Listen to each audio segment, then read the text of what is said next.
Hey everybody, this is Kat, And this is Rachel. and you're listening to the Smut Peddlers podcast, a show for people who love books, especially when there's smut. We discuss our likes, our dislikes, and share all our favorite moments with you. Today we're talking about Kingdom of Ash by Sarah J. Maas, so grab your favorite beverage and get ready to burn with us. This is part 5 of Kingdom of Ash. We've been reading in the romantic order. Today we are going to cover chapters 51 to 61. A little recap from the previous episode. Dorian passed his little test.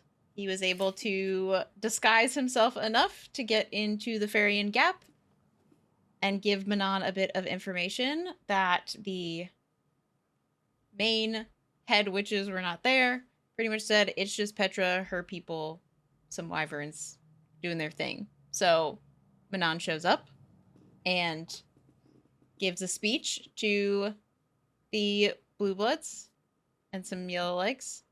Petra didn't kill her, so we like that. And we are at the point where we don't know what's going to happen. She was able to leave. The 13 was able to leave. They got back to the Krakens. Nobody knows where Manon, Dorian, 13 are going to go next. We know Dorian wants to go to Morath.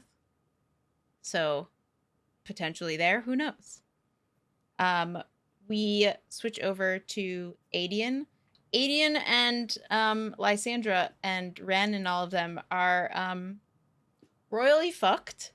So fine.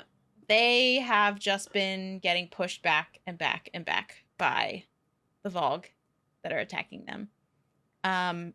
In the last episode, pretty much at the tail end, they brought out a witch tower and sacrificed a witch, and it pretty much left the battlefield covered in ash. We also had Lysandra's final stand as Aelin to rally the troops.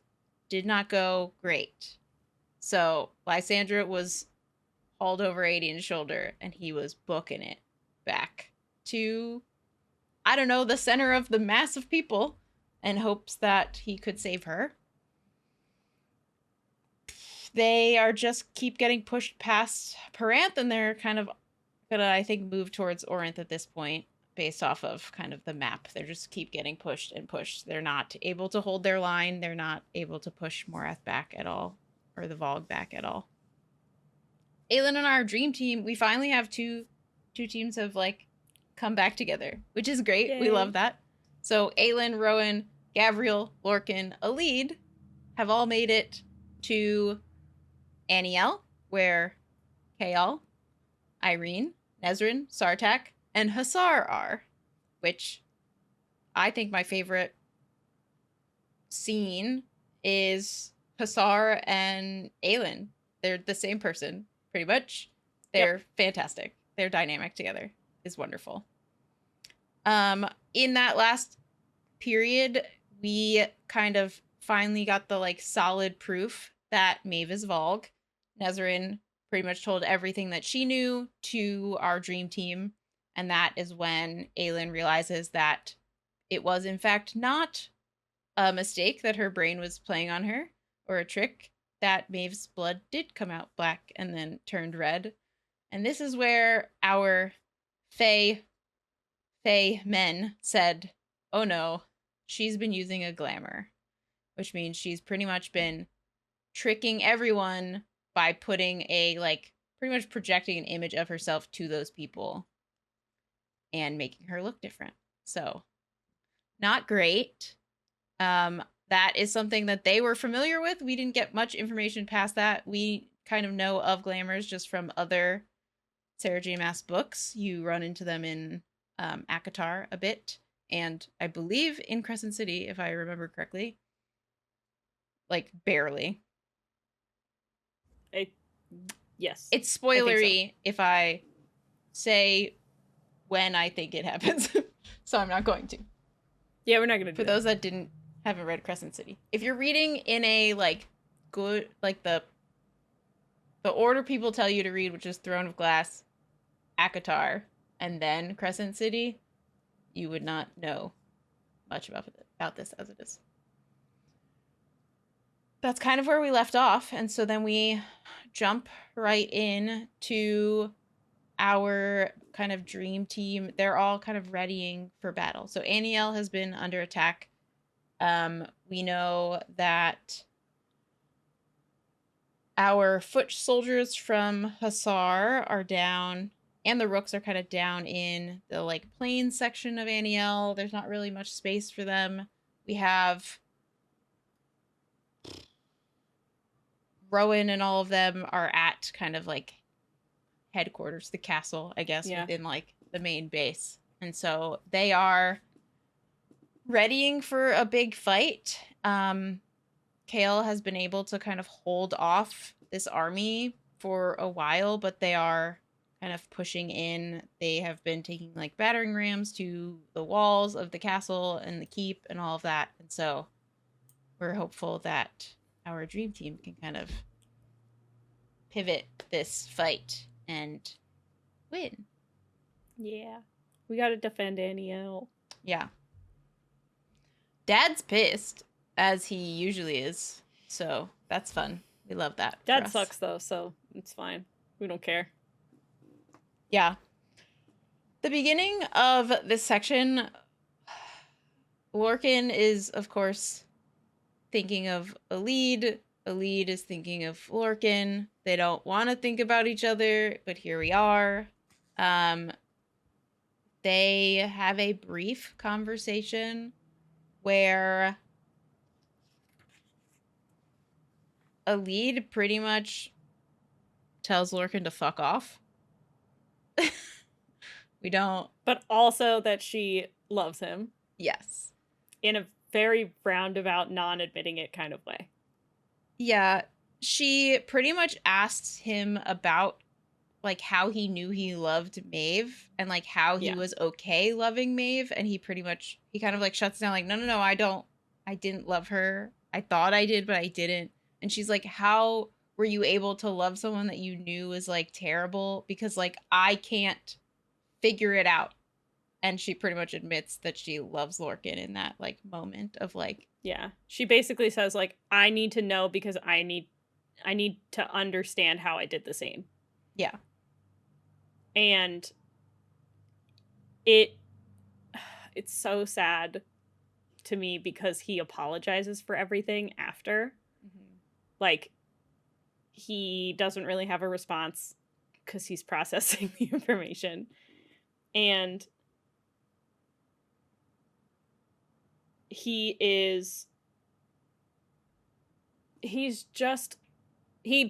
thinks that she's like jealous. He thinks that she's jealous. Mm-hmm. And he then like apologizes for everything that happened. And she does basically tell him to fuck off. And then Gavriel comes and like gives Aelin shit for like going to him at all. And we do get like Aelid's POV that like she didn't go to Lorcan to punish Lorcan, but she went there to punish herself to talk to Lorcan. Mm-hmm. But it is like, I don't like what Gavriel says because he basically like calls her selfish. Mm-hmm. And that was like a really cruel thing to do. But at the same time, I'm like, Gavriel, he kind of did a lot. He didn't like entirely not deserve it. But yes, she is twisting the knife a little bit more than is necessary at the moment. Gavriel pretty much says to her that I have never heard Lorcan apologize for anything. Mm-hmm. And she's like... He's never apologized to Maeve either. Yeah. And he's like, so... She pretty much responds like, okay, and is that supposed to make this better that he apologized to me? Like, am I just supposed to automatically forgive him because he apologized? Which is fair. It doesn't mean... She pretty much says, and that means he earns my forgiveness, like, automatically. And he does say no. He says, no, you don't. Yeah. That doesn't necessarily mean that. But I do agree with him that, like, you can choose not to forgive him and also not just, like, continue to torture him by being like, well, I did love you. It's like, okay, that's not necessary. Like, you just don't... You keep that shit to yourself and you just move on because you've already decided that you're going to move on. Yeah, she essentially tells Lorcan as she walks away from him that she doesn't care if he returns from the battlefield, which is rough. Not true. It also a complete fucking lie. Yeah, we know that this is not a true thing that she feels, but it is fucked. Like, even if you hate him right now, that's still harsh. So, like, I do understand Gabrielle calling her out, because that is harsh. If it was just her saying that, like, I loved you, and I don't understand, like, how to not love you, okay, that's fine. The words of, like, I don't care if you walk off the battlefield, I'm like, ooh, yikes. That's you saying you don't care if he dies. That's also, a little harsher. She's the one who, like, seeks him out for this conversation, which I'm just like, dude, that's not just... Yeah. Yeah. Yeah, it's not great.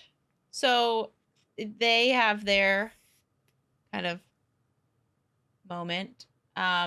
These, at this point, I think they're at Hussar's camp, and now they're gonna fly back to the keep or something like that. I don't know I can't remember their exact location. I think that's right, because they had all flown out to Hussar's camp, talk to her, and now they're getting ready to fly back to the castle. Yeah, to defend it. So Aelin and Gabrielle hop on some rooks and head back kind of to the castle. Nezrin, I think, has already flown back, or I don't know, but Nezrin and Borte have a little, like, thing again, which I think is hilarious. They always tease each other. Like, Borte teases Nezrin about Sartak, and Nezrin teases Borte about Yeren, and so they do that again. They pretty much have a little, like, back and forth of, like, oh yeah, he seems to be, like, there all the time kind of thing. And Borte's like, yeah, I don't care about him. Like, if he's there or not, whatever, doesn't matter. And I think at this point, Nezrin's, like, cleaning her rook, and Borte, like, kind of walks off. She, like, goes and, like, disappears, and then notices, like, she's with Sartak, and she notices Yeren just kind of, like, pretending not to follow Borte, and then Borte kind of, like, glances over her shoulder and, like, smirks, and Sartak's like, well, at least they're having fun, which I was just like, oh, hell yeah, let's go. It's cute that Nezrin and Sartak are like, oh, wait, are they, like, good now? Like, are they fine? And Sartak's like, probably not, whatever. One of them says something like, you know, war makes you see, like, what's most important or something. Mm-hmm. War does strange things to people, makes everything more urgent. Which is true, and I also loved that. Because there was, like, a joking conversation between the two of them, because Borte is, like, fawning over wanting to go and fight with the Fae. Mm-hmm. And Yeren is like, can you be less desperate to go fight with the Fae warriors, please? Can you not, like, swoon over people when you're gonna be my wife? And she's like, yeah, who cares? That hasn't happened yet. I don't care. You're not a Fae warrior, so it's not that big of a deal. I love it. Sartak and Nezrin end up having a cute moment as well, because they're also like, yep, war's happening tomorrow. He says, a day of death has made me want to hold you and do other things with you, which is also so cute. And then they basically go off and go to bed. So everyone's just, like, basically having their, like, last night before we all go to war. Hopefully everything will be fine tomorrow. Whoops. It'll be fine. I thought it was really funny. So he says that to her, like, I want to hold you, but then, like, more. And she goes, all right, then help me finish cleaning Sulky. The prince lunged so fast for the brush, Borte had discarded that Nezrin laughed. I just thought that whole little, like... so much. So I do love the idea of him just like, give it to me. Let's go. He's like, okay, cool. Let's do this right now. We'll clean her right now. It'll be great. We'll do it together. It'll go so fast. So we pop on over to Manon and the Krakens. So we don't know what their plan is. We don't know what they're gonna do.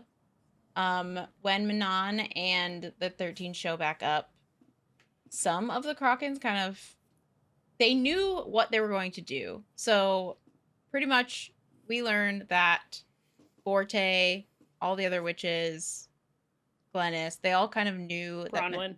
Bronwyn, sorry. You said Borte. I did say Borte. You're good. Bronwyn, Glennis, all the other Krakens kind of knew that Manon was trying to go rally some fighters, so they assumed some other witches, Iron Teeth witches. So they are milling about trying to figure out if Manon was able to convince them. And we don't know. Like, that's pretty much, we don't know if they were convinced to join. We know that they kind of pretty much let Manon and the 13 live. Or maybe it was just Manon and Astrid. I can't really remember who all went. But they are all back at kind of this Kraken camp. And so because Manon can't like solidly tell them, yes, I rallied this troop, or no, I didn't, the Krakens decide to kind of split off and go back to their home hearths, which I mean is fair. Yeah, they definitely had some expectation that they were going to come back with them. Yeah. And bring them along. And because they haven't done that, it's just, all right, well, we can't raise an army to do anything, so we're going to go home. This is like not their fight. Mm-hmm. They came and did what they had to in Eelway, and now they're like, okay, well, we're gonna go. Yeah. We do get a nice conversation. Oh, yeah, there is a nice conversation between Glennis and Manon, which also hurt my heart so much because they talk about Rhiannon and whether Manon asked Glennis like whether she believed that like the Iron Teeth could change, like if it was possible. And her grandmother basically says that she, at the end of the day, thought that the two of them could rule together. That Manon and Rhiannon could rule like all of the witches together, and that it was absolutely possible for all of the Iron Teeth, and then even more than just the Iron Teeth, but the Blue Bloods and the Yellow Legs, for all of them to coexist and change. Mm-hmm. And that she died for that because she was one of the only ones that really did think that, and that she came to Manon to see if she felt the same and if they could rule together. And it makes it so much more painful then that like Manon was the one that killed her, which I know is the point, was her fucking piece of shit grandmother's whole goal. But I love that they have that conversation, as painful as it is for her to have to be like, yes, great, she did believe it, and then I killed her, and then that died with her. But I do think that it almost gives Manon more of a reason to carry it out and finish it, because Rhiannon would have done it. Mm-hmm. And now that she killed Rhiannon, like, Manon's the only person left to do it. Yeah. Whether she thinks she's worthy of it or not, which she definitely doesn't, even though she is. Yeah. The more she does, the more worthy of it she is, though. Yeah, you also learn, so obviously now all the Krakens talk very highly of Rhiannon, but you learn that, like, they didn't all love her. Like, they didn't all, like, some she's of them one thought of them. That she was insane. Yeah. They thought that she was losing it, that she was gonna, like, lead them to death and, like, all of this other stuff. Granted, she then gave her life to try to fulfill this, not prophecy, but fulfill this idea that she had, that her and her sister could bring the two groups together after all of these years. Astrid truly believes, she's so confident. Astrid is like so confident that they're gonna join, and because she says the Iron Teeth will turn, you'll see. And Sorrel grunted from the nearest rock, disagreement written across her face. Astrid gave Manon's third a vulgar gesture. They'll turn, I swear it. She's so confident. I love it. Yeah. During this time, Dorian's hanging out with the Wyverns. He is playing like second in command ruler almost, in the like all of the Krakens that are like too scared to talk to Manon or the 13 come to him and are like, what's going on? What's happening? So he has to like fill all in the like I guess lower level witches. I don't know what they would be referred to as, but like it's just the other witches that don't want to talk to Manon. yeah, which is pretty the much all majority the of ones them. that are scared of her or scared of the 13 still. So he answers a bunch of their questions. At this time, he's also like practicing his transforming pretty much. Like he's practicing why can't my brain think of He's been able to turn into shifting? a bird. Yeah, Yeah. crow. He's been able to turn into a bird, but he hasn't. I thought this part was flying. so funny. I don't get that part. I literally am like, what do you mean? Wait, so he's just been turning into a bird and then just sitting there? Like not even hasn't tried or attempted. He just turns into a bird and then like turns back. All right, Dorian. Cool. So this is when we get the like actual tidbit, which apparently we needed to have described to us, that he's actually now trying to fly because he has not been trying up until this point. Yeah, he'd been able to shift into I wrote crow. It's a raven. He'd been able to shift into a raven. Same thing. One's just larger. That night in the Eelway forest. I was gonna say same thing, but I was like, no, I'm not saying same thing in front of the person who knows everything about birds. They're the same thing. Are they? One is just bigger. All right. Pretty much. They're in the same family too. They're all corvids. Same with jays. All the jays. They're all I was not about to be like, they're the same bird to the person who knows the most about birds and literally just be like, no, but they're not. Okay. The first time I saw a raven IRL, I looked at it and went, that's a big fucking crow. And my coworker Which is went, accurate. That's a raven. And I went, I've never seen one of those before. That's kind of cool.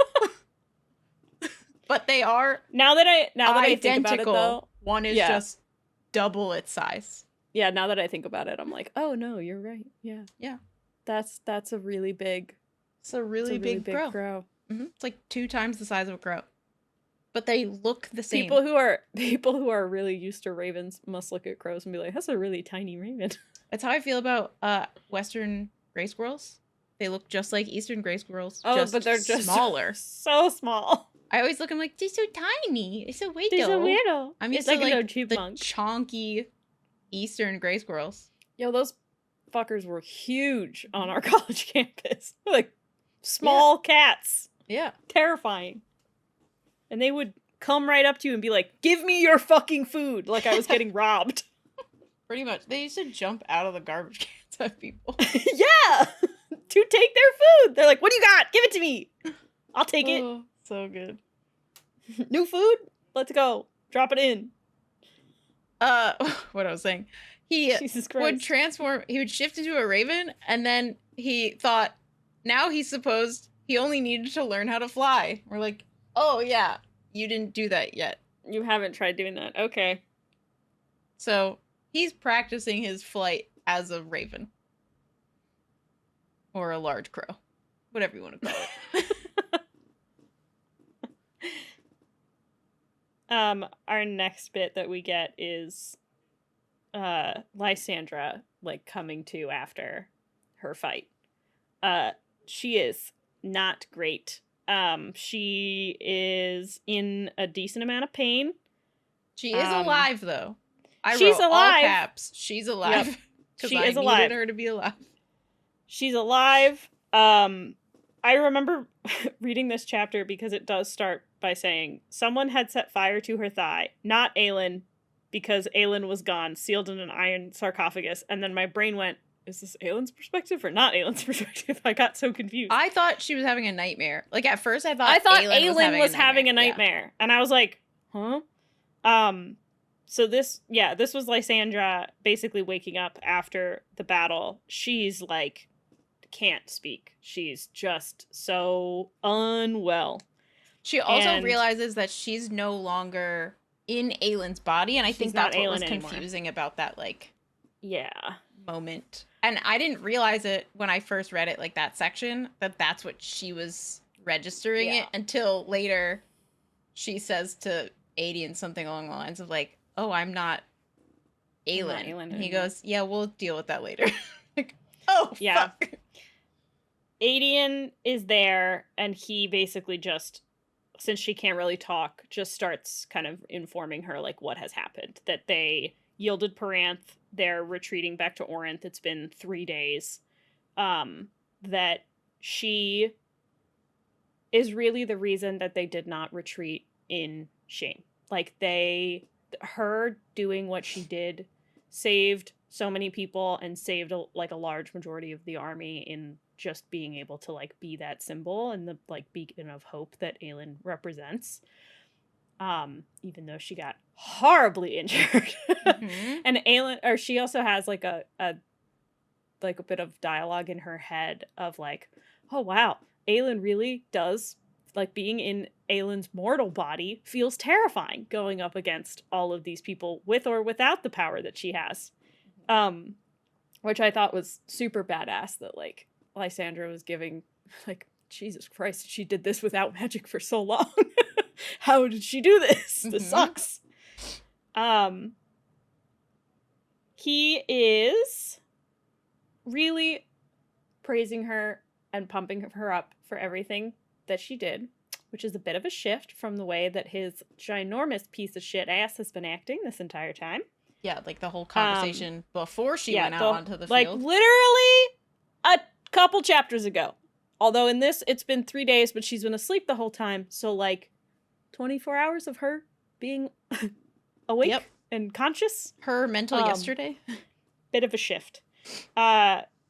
He does tell her that while she was being sewn back up, she, like, lost control of her shift and shifted back into Lysandra.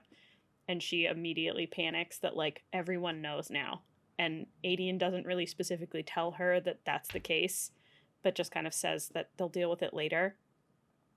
So we're basically able to figure out that, like, probably the whole army now knows that, like, Aelin hasn't been there.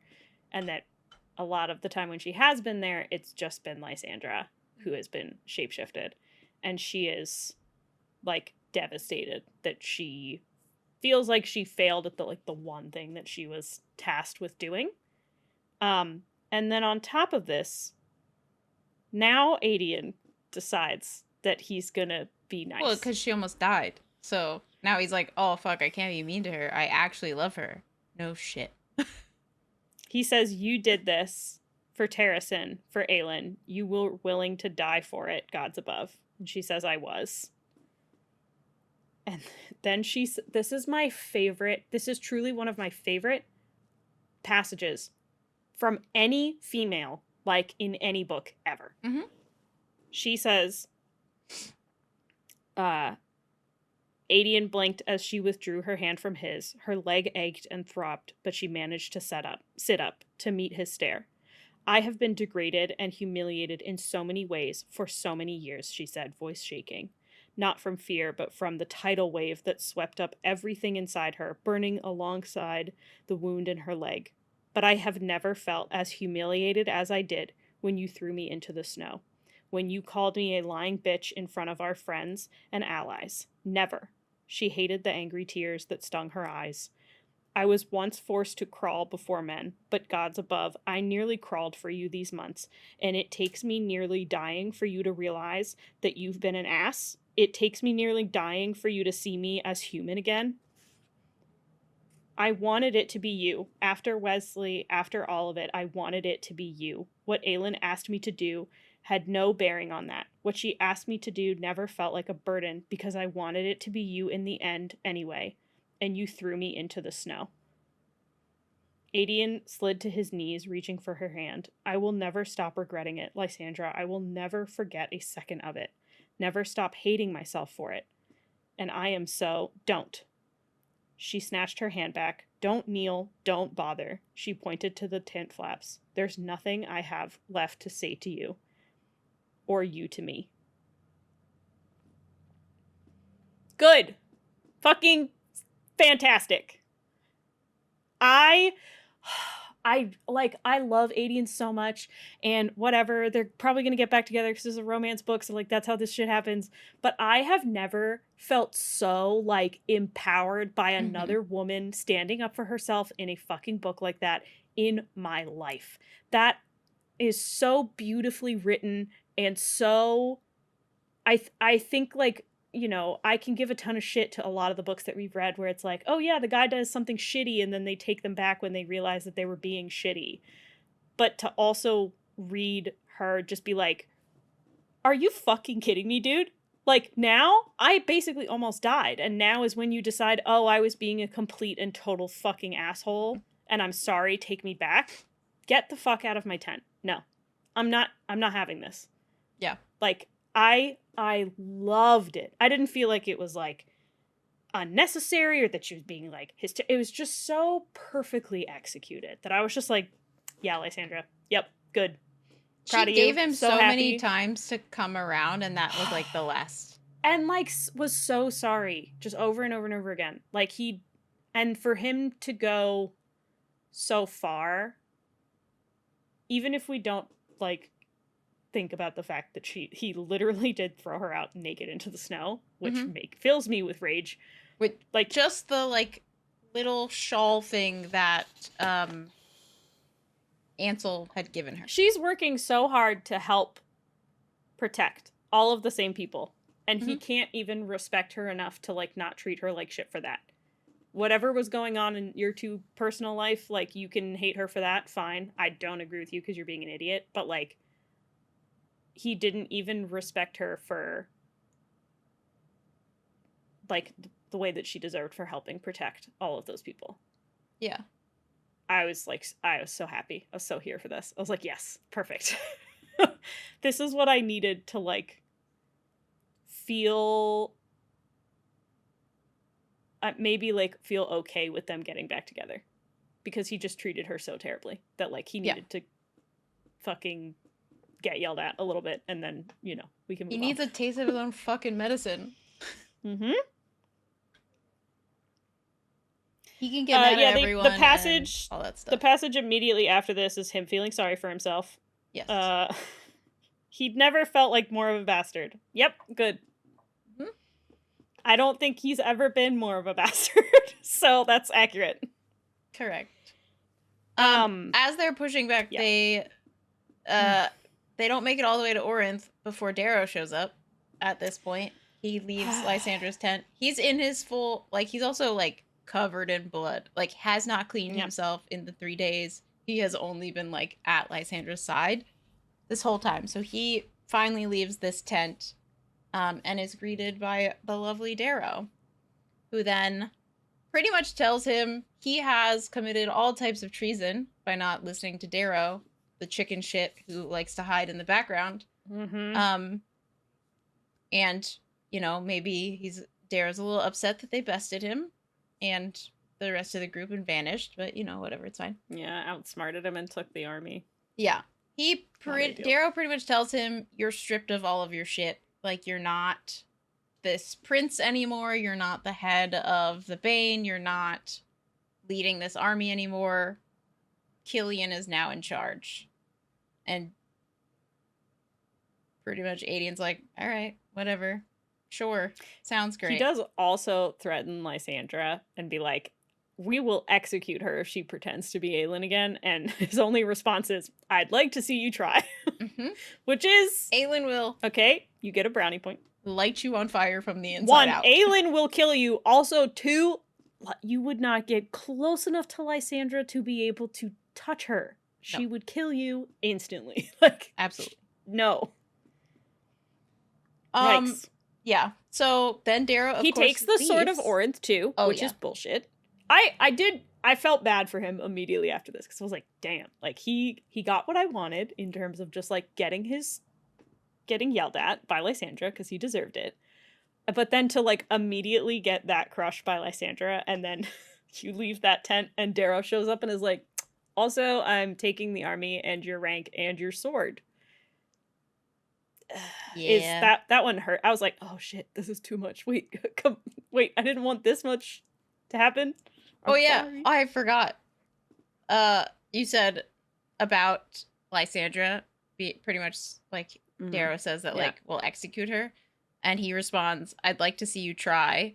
Darrow responds back, I'd like to see you stop us. Aedion smirked. Oh, it's not me who you'd be dealing with. Good luck to any man who tries to harm a shifter that powerful. Like, true. Very true. Jesus. Yeah, so he takes the sword of Orynth.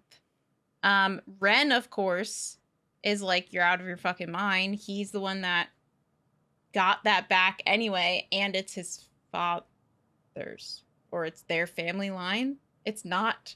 The sword of Orynth isn't just like, this goes to the head of the Bane.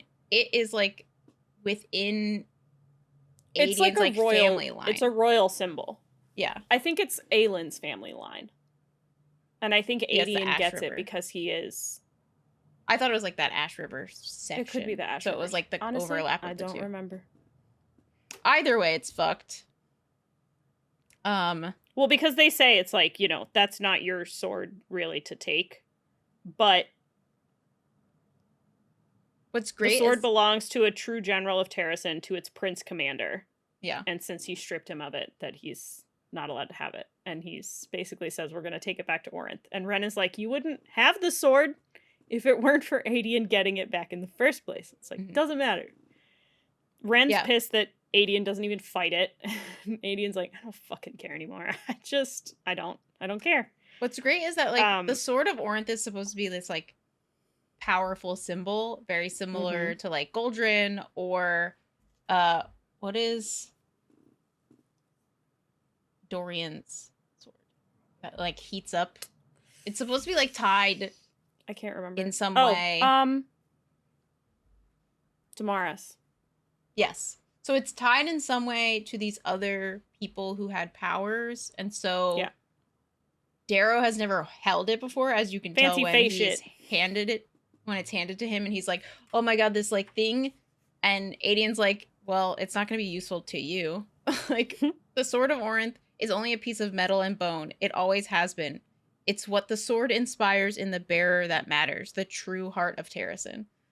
And that's pretty much, I think, the best dig back at Darrow as, like, you clearly do not have the, like, heart of Terrasen in mind, so it will not be of use to you. So, like, you can have it all you want, but that shit's gonna be useless. It's just going to be a sword. It will be nothing but a sword for you, which I liked a lot, because fuck him. He gets stripped of all of his shit. Not that really ended up mattering at all, because Killian is like, well, fuck that. I may make the calls, but my call is to ask Aedion first before I make any calls. So pretty much. I don't know. The Bane basically just says, fuck off. We're not taking anyone's orders but yours. And Aedion is like, just fucking do what he told you to do. Aedion's just like, I'm tired. I don't care. Nothing matters anymore because the woman that I treated like shit forever doesn't like me anymore. Oh no. The woman I was mad at and mean to is now mad at me and was mean to me. And being mean to me? Well. I wonder how we got into this situation. That's so strange. Yeah. They get to the point where Orynth is like a day away, 2 days away. Darrow somehow vanishes and is protected. But I don't understand how Darrow and his fucking dudes keep showing up and then they immediately leave. And like nothing bad happens. There's an army everywhere. Like, how are you getting in and out? Yeah. Pretty much we learn that the Morath army has like surrounded them. Yep. On all sides. And are pushing them towards an unfrozen river. And the Fae warriors that are with them are not strong enough or have enough magic. Like, the river is very flowing. Like, it's a higher intensity river than there's no ice. Yeah. So there's no way to, like, freeze it the rest of the way to, like, make sure they can cross it and then unfreeze it again like they did with the previous one. So we just learn that Morith has raised the bridge, like the Volg soldiers have raised the bridge. Somehow Darrow has gone past this bridge without anyone. He was fine. I hope he falls into the river. And then all of the soldiers are being herded north towards this unfrozen river to trap them. So, like, they're already being, like, pushed back and back and back. They can't hold the line. So, like, we essentially just think they're about to get wiped out. I just want to point out that we're halfway through the book, and the entirety of Lysandra and Aedion's story has been in war. In this book has been this fight specifically. Morath army, another Morath battle, move back, another Morath battle, move back, another Morath battle. Yeah, same. And then we're gonna move back some more. It's just still the same terrifying shit over and over. Yeah, unfortunately, of this section, that is where we get left off with. Yep, that's Aedion and Ren and Lysandra. They're getting pushed up against this river. This unfrozen Look forward river. to next episode when we have another battle that doesn't go well and that they're still fighting. It's great. Yeah. So we flip-flop. We're with our dream team. We're with Kael. We're with kind of everyone. And Kael is caring for Farasha, who we love. He is cleaning her, brushing her. She had a long day. They were fighting previous to Aelin, Rowan, and everyone showing up. They were still fighting. They were in the throes of this fight against Morath when everyone shows up. And Irene meets him at the stables. And this is essentially when Kael pretty much tells her, like, hey, I know you're pregnant, by the way. And she's like, huh? How? He's like, well, unfortunately, my dad told me. And she's like, fuck. Unfortunately, my dad is more observant than me, which I did think was funny that he specifically pointed that out. It's true. She, of course, tries to apologize, and he's like, no. Like, I get why you kind of kept it to yourself. Like, we showed up here, and then we're about to be, like, ambushed. Like, we had shit happening, and you didn't want me to stress out about it. And you're right, I would have stressed out about it. I'm kind of stressing out about it. You didn't tell me, I'm assuming, because you didn't want me to worry. And she says something like that. He snorted, and when you were waddling around, belly near bursting, Irene whacked his arm. I'm not going to waddle. You'll waddle beautifully was what I meant to say. It is also a really cute moment because they're excited about their kid. Yeah. She essentially asks him, like, he says, so it's true, and she essentially says, do you want it to be true? And he responds, more than I realized, which is so sweet. He pretty much she asks if he's angry that she didn't tell him and that he heard from his dad. And he's like, well, I mean, I would have rather not heard it from my dad, but, like, I'm not angry at you. Like, I understand. He's like, I probably would have made the same decision that you did, given my history, you know? Yeah. He pretty much, like, yeah. They have a very sweet moment. And then at the end, he's basically like, as much as I would love to take you to bed, I have to go deal with another thing. And he says, I need to introduce Aelin to my father before they run into each other. And Irene says, is it bad if I want to join you and bring snacks? No, it's not. Please join and bring snacks. I will also bring snacks. This immediately goes into Kael taking his dad to meet Aelin, which goes about as well as we would expect it to go. What I did like, and I kind of held on to this little nugget of, like, okay, the Lord of Anielle recognizes Aelin as the Queen of Terrasen, because the first thing, of course, Kael finds his dad, and his dad is like, you failed to wake me when the Queen of Terrasen arrives at my castle? And I went, okay. We have one old man that thinks she's the Queen of Terrasen, so that's... I think my thing is, he's an asshole, but he's not stupid. Yes. And he 100%, I mean, not necessarily that, like, he recognizes that she's the queen, not that he's gonna fucking do anything about it, but, like, he does give her at least some, he gives her the respect that I think he would give to another monarch. Not that it's particularly respectful, but that, like, he does at least give her the respect of her rank, even though he's an asshole still to people of her rank. I feel like I had him on the same level of Darrow, and then this sentence happened, and I went, okay, you're just like a notch below Darrow at this point. No, that's fair. You recognize her. You're just an ass. Darrow is also just an ass. Yes. So Darrow isn't recognizing her for her role and all the shit that she's still doing for everything. Which I was like, don't worry.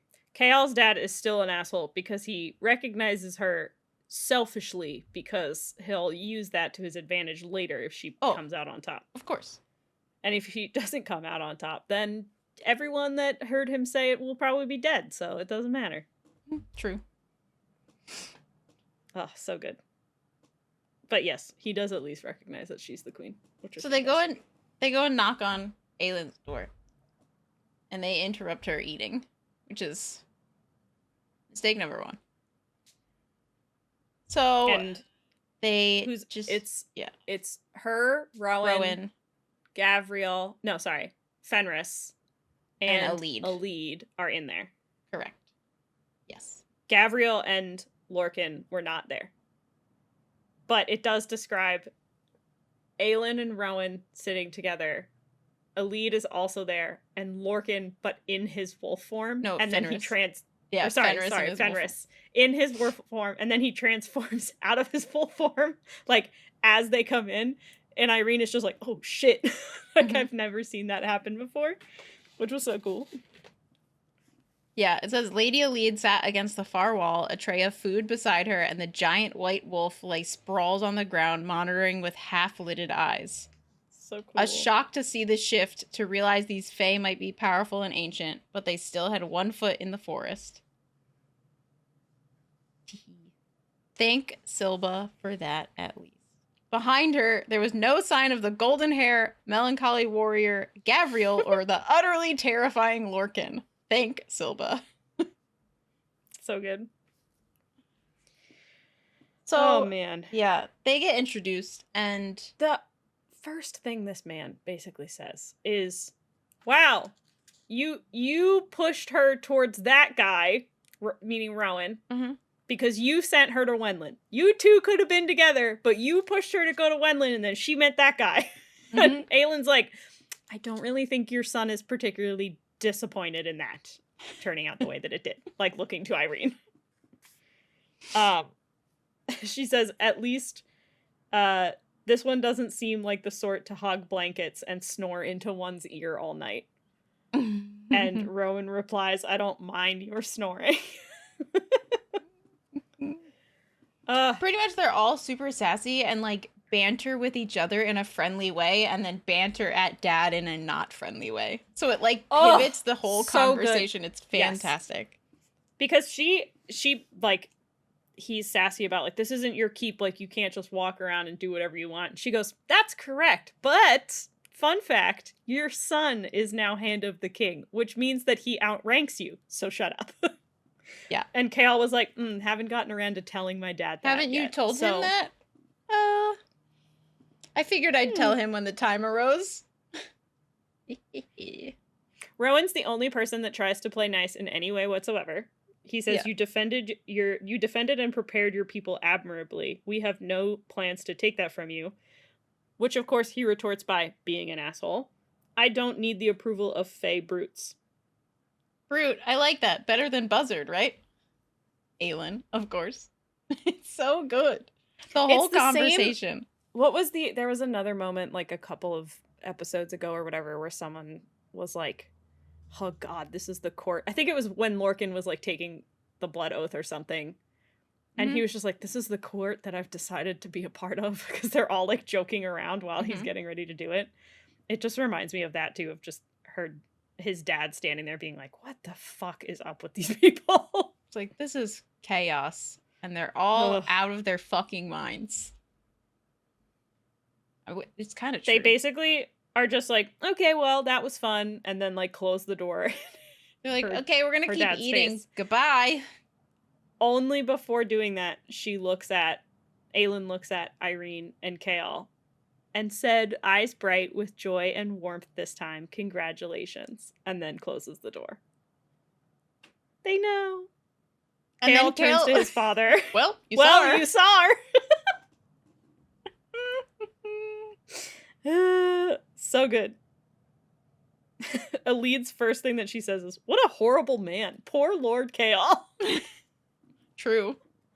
It's so true. Poor Kale, Ugh. poor his mother, poor his brother, poor everyone who has to deal with him. They continue eating.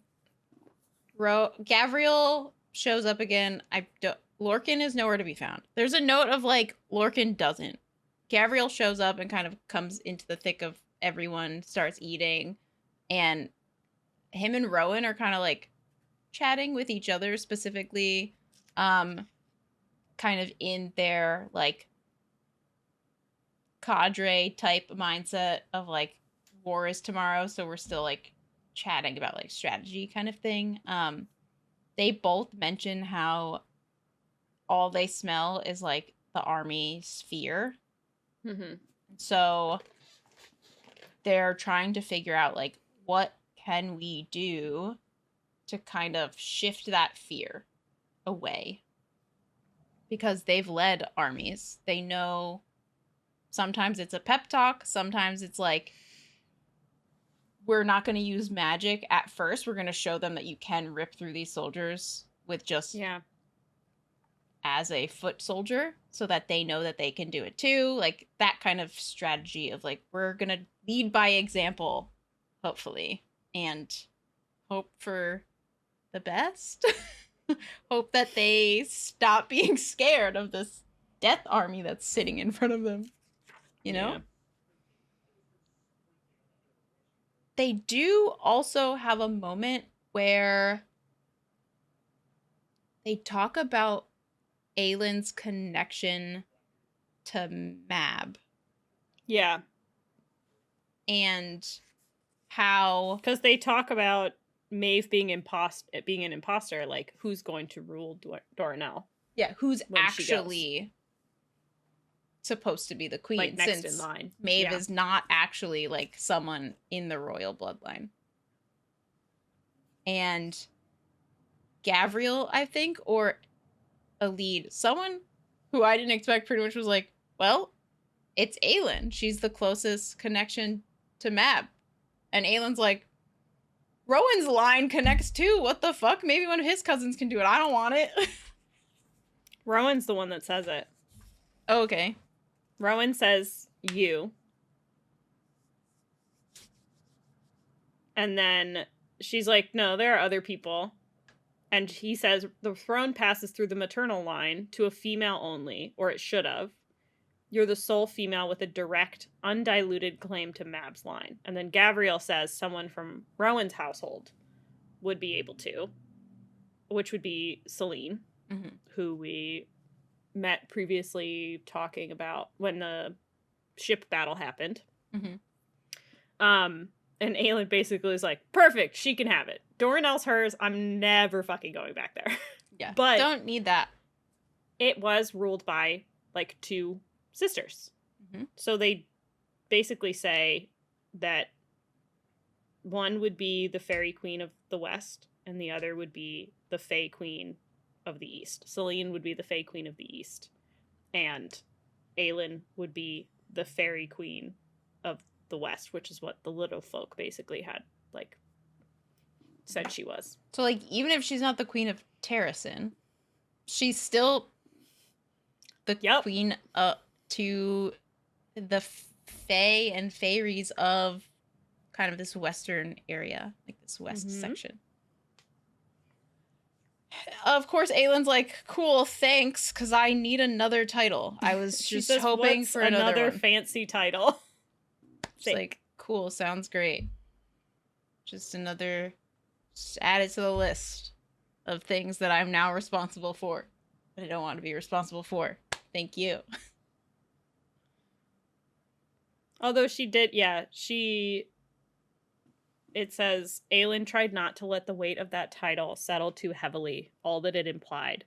That she might not only look after the little folk on this continent, but with the cadre begin a new homeland for any Fae who might wish to join them, for any Fae who had survived the slaughter in Terrasen 10 years ago and might wish to return. A fool's dream, one that she would likely not come to see, to create. Yes, you will. But that would come later, after tomorrow, if they survived. She fucking does this shit all the time. She's like, look how fun this banter is. Well, maybe it'll be still fun if they live. Okay, have fun. Mm-hmm. Okay, great. So then we get an Aelin nightmare dream. Yay. Dream? Nah, whatever. It's a nightmare. All of her dreams are nightmares. Let's be real. She has no dreams. She has nightmares. I don't Prophecy. know. Yeah, it feels more prophecy-esque.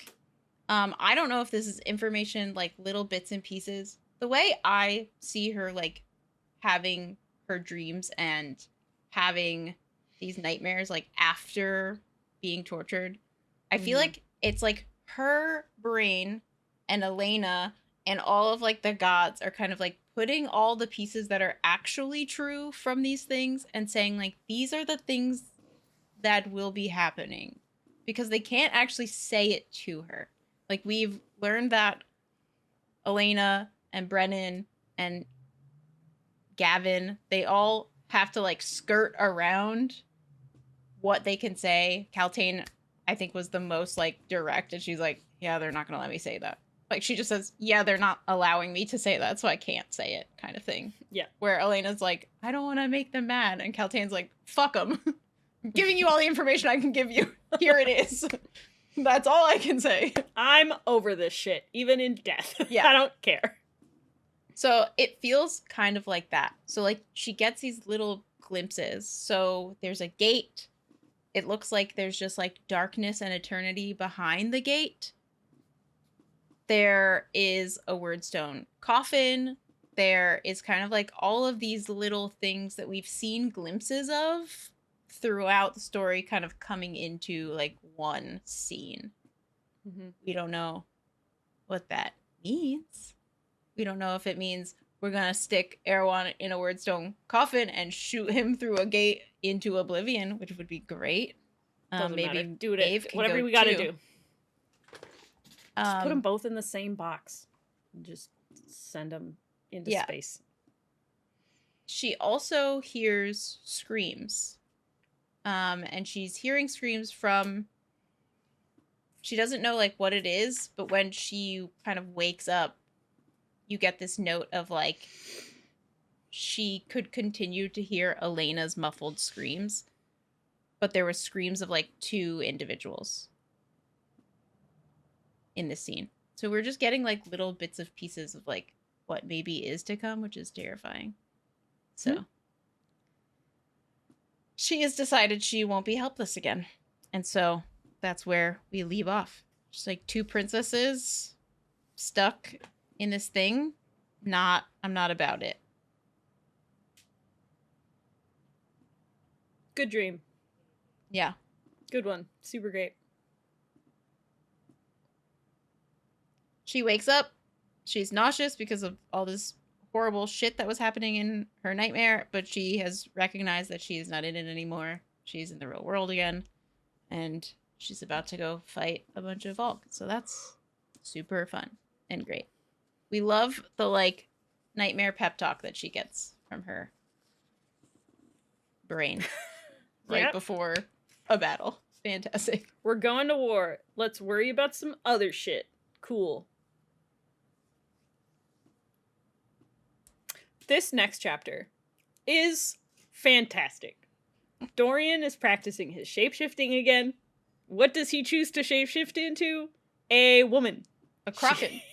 He is a kraken. He found one of the, like, noticed a young witch, and just this whole scene is so well written.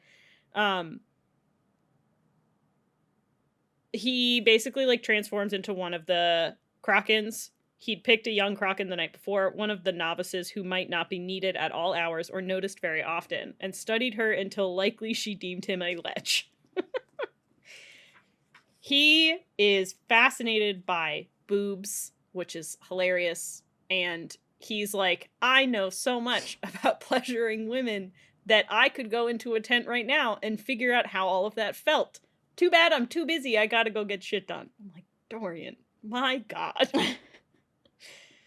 He has changed so much, and yet not in the most fundamental ways. Yep. He is still the same fucking dude from the first book. Dear God.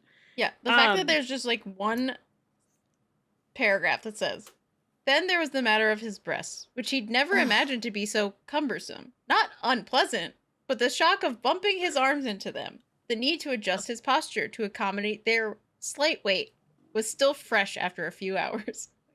I mean, I did feel very seen in that being written. I'm like, yeah, man, my back hurts. It's not comfy. I have to think about it all the time. Yes, I do have to adjust occasionally when I'm laying on my side. Like, you know? Yeah. It's not comfortable. That part was very funny. He's also wandering about the, like, camp.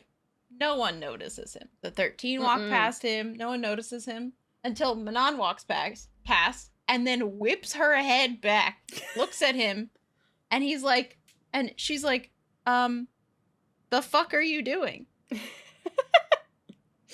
The first thing she says is, I'm surprised you're not groping yourself. And of course he responds, who says I haven't already? Oh. Jesus.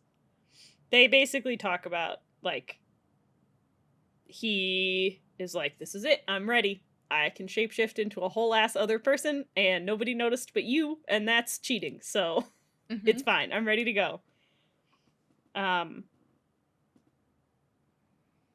She assumes this means he's ready to go to Morath, and he is like, I haven't said anything of the sort. And she pretty much says, like, there's too much to deal with, I don't also need to deal with you. Which, fair. But also, he's kind of not having you, like, he's not making you be a part of this. He's just kind of doing his own thing. He's like, okay, you're on your journey, and I'm just chilling, so I'm going to keep on my journey. Which is, but that's why the third. That's why that he basically is like, why are you involving yourself so much? Like, why does it matter? And he says, do you think I don't know why you don't want me to go to Morath? And basically, like, baits her into trying to get her to admit that she wants him to stay because she likes him. She doesn't want him to go. Is like, either way. Nope. Nah, I don't know what you're talking about. Fuck off. And then leaves. Because they're so good at talking about their emotions. We shouldn't have expected anything less. Oh, God. Yeah, he pretty much says, do you think I don't know why you don't want me to go to Morath? Tell me to stay, he said. Tell me to stay with you if that's what you want. His invisible fingers grew talons and scraped over her skin. But you won't say that, will you, Manon? Her breathing turned jagged. He continued. Do you know why? Just as he dug his fingers in, or his, like, ghost fingers. Because while you might be older, might be deadlier, in 1,000 different ways, deep down, you're afraid. You don't know how to ask me to stay because you're afraid of admitting to yourself that you want it. You're afraid of yourself more than anyone else in the world. You're afraid. And then she's like, you don't know what you're talking about. And runs away. You don't know shit. Like, get away from me. And then, of course, she goes and is thinking internally, afraid. He's right. I'm afraid. That's not great. I shouldn't be afraid. I'm not allowed to be afraid. Being afraid is weakness. She then goes and sits by a fire, whatever. Glennis comes, and Glennis is like, hey, they're all packing up. Like, all of the Krakens, and we're gonna head out. Wanted to say goodbye. Wanted to come say goodbye. Say my last, like, few minutes of wisdom at you. May your path carry you safely through war and back home at last. She, like, this to me was Glennis pretty much saying, like, hopefully you can come back to us. Like, this is hopefully, maybe we are going this way, but like, hopefully on your you're mission, successful and then you'll come back. Yeah. Yeah. Unfortunately, they don't leave immediately because three witches show up, and those are the matrons. 3 Iron Teeth matrons have now arrived. And Manon is like, did I do this? did I cause them? The shadows go out and do a patrol to like see if they have backup kind of hanging back a little bit, if they brought a bunch of witches with them, which would have probably been the smarter thing on their end to do. But the fact that the matrons came alone to me makes it think that like maybe the Iron Teeth witches were pushing back on the matrons a bit, and so maybe the matrons didn't necessarily trust them to not side with Manon. There was a little bit of hope. They show up, and of course, the Yellow Legs matron, who don't give a shit what her name is, she is wearing Rhiannon's crown. And that, in and of itself, Manon is like, no. We're not doing that here. She pretty much says to the Yellow Leg matron, that's not yours. And she taunts her and says, then come and get it. And I was like, all right. I can't wait for her to come and get it. Sounds great. She's probably going to do that anyways. Manon's grandmother is there as one of the three. And Cressida. And then Cressida, who I can't fucking wait to die. That sounds... Oh, I'm just going to be so excited. They show up, and they basically show up to kill them, to get rid of them, because they're like, bro, fuck this. You guys are a pain in the ass. We're just going to take you out. And Manon's like, oh my god, that's cute. You guys, the three of you? Okay.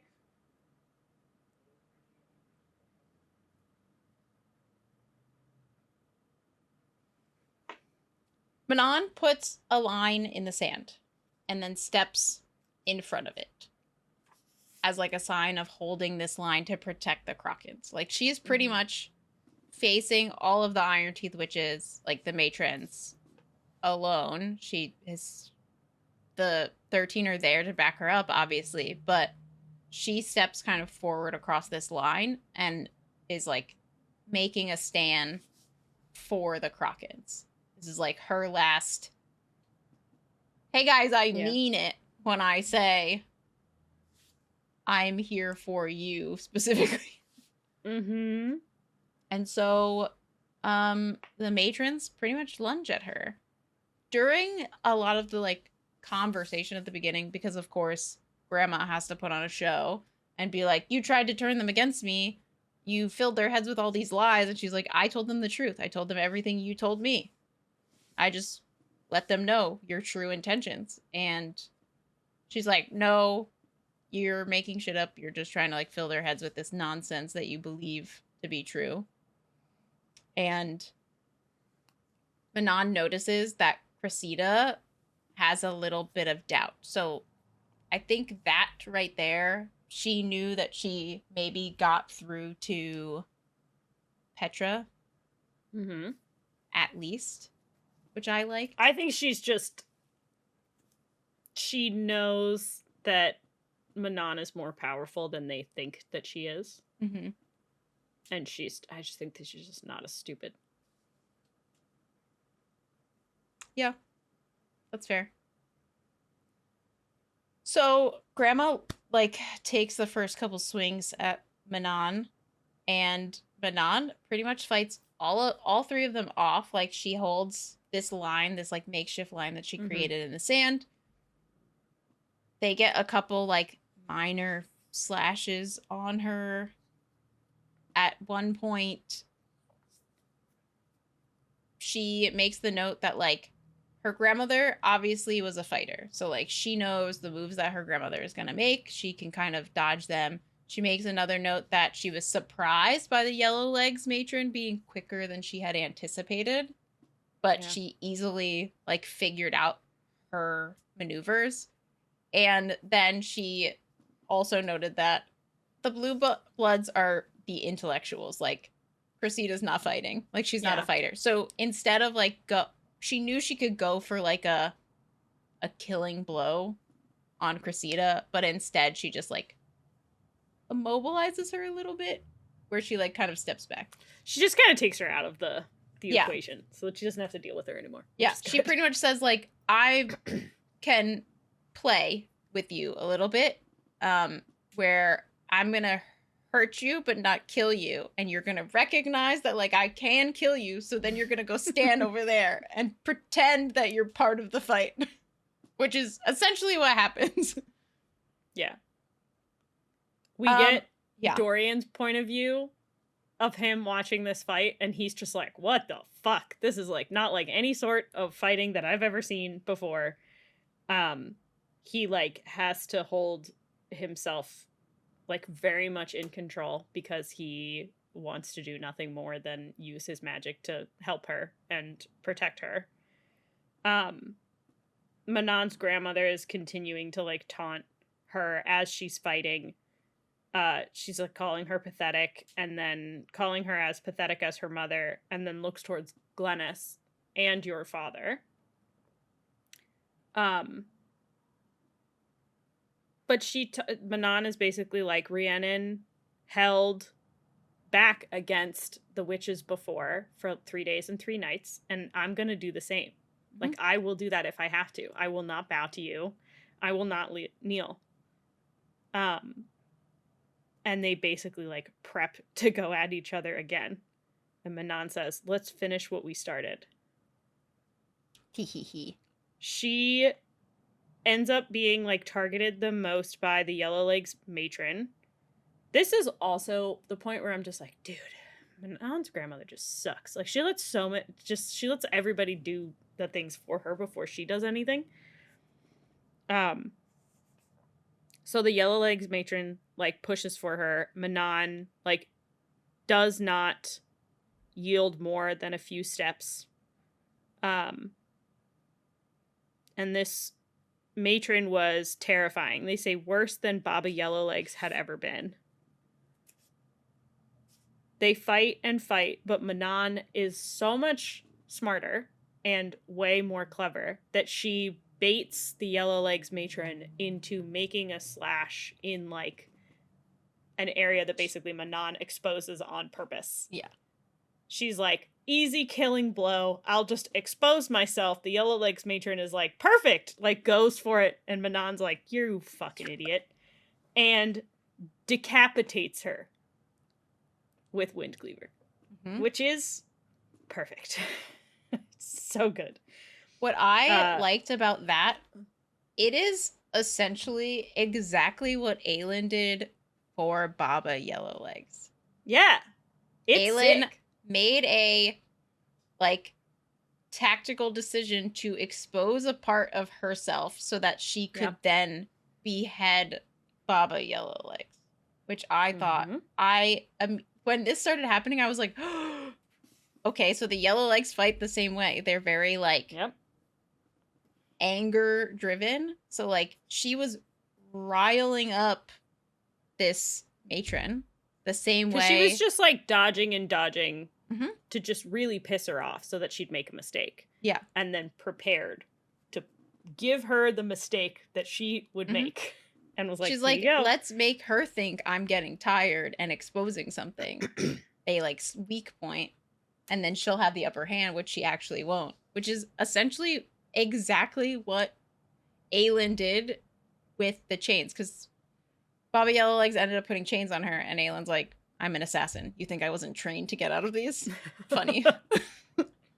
Like, sure, I'm so weak and dainty and afraid. And then it's like, haha, you broke the chains yourself. Goodbye. I'm gonna kill you now. I don't know. I loved it. It's so good. She decapitates her. It also says Dorian did not look away this time at the head that tumbled to the ground, which we love personal growth. The 2 remaining matrons halted. None of the Krakens behind Dorian so much as spoke as Manon stared down, pitiless, at the bleeding torso of the Yellowlegs matron. No one seemed to breathe at all as Manon plunged Bronwyn's sword into the icy earth and bent to take the crown of stars from the Yellowlegs witch's fallen head. He had never seen a crown like it. a living, glowing thing that glittered in her hand, as if 9 stars had been plucked from the heavens and set to shine along the simple silver band. The crown's light danced over Manon's face as she lifted it above her head and set it upon her unbound white hair. Even the mountain wind stopped. So fucking cool. Ugh. So essentially, she puts this crown on, and it starts glowing on her. And Cressida so and Grandma freaked the fuck out. Crocken's, they're hype about it. Mm-hmm. But the she tells the blueblood matron to go. Yeah. And says, let your daughter know this is my life debt to her. Yep. And she's she's no like, longer deaded. You can stay here and fight, but I will fucking kill you. I'm giving you the chance to leave now. And so she, not being an idiot, fucking books it. She's like, I'm out. Bye. Within seconds, the blueblood matron was in the skies. The yellow leg witch's wyvern soaring beside her. So she takes the wyvern as well. Yeah, because she tells her to take both. And then it's just Manon and Grandma. The second So Grandma good. starts to move, Manon thinks she's going to charge at her. She looks up, or Dorian thinks she's going to charge at her. He looks up, and Grandma books it to her wyvern, and then is also in the sky. What a little bitch. She fucking runs.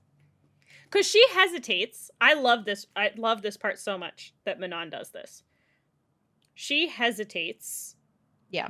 Because she second guesses whether it's really her kill to take. And, like, turns around to look at Astrid. And in the time that she turns around to, like, look at Astrid, her grandmother's like, peace out, I'm gone, bye. Like, fucking books it. Yeah. Because Manon was going to give the kill to Astrid. Which I love, because at this point, yeah, I think Astrid has as much of a claim to take Grandma out as Manon does. And I love that she thinks about it before she does it. They end up letting her go because Manon tells them to. She basically was like, she's not worth chasing down at this point. I kind of know. And they just kind of all stand there and stare at her with the crown on. So Manon's like, oh yeah, this isn't mine. And takes the crown off. It dulls in her hands as she hands it to Glennis and says, this is yours. Because she was taking care of kind of everything. And Glennis looks at it as it has dimmed in her hands. And she's like, I don't think so. I think this is yours. And she puts it on Manon's head again. She says, what was stolen has been restored. What was lost has come home again. I hail thee, Manon Crocken, Queen of the Witches. Tee-hee. Queen of the Witches. Crocken and Blackbeak declared as one voice, as one people. Oh, it's so good! Yippee! Okay, let's go back to the battle now, where I'm sure really great things are happening. Sick! So now we go to the actual battle at Anielle. And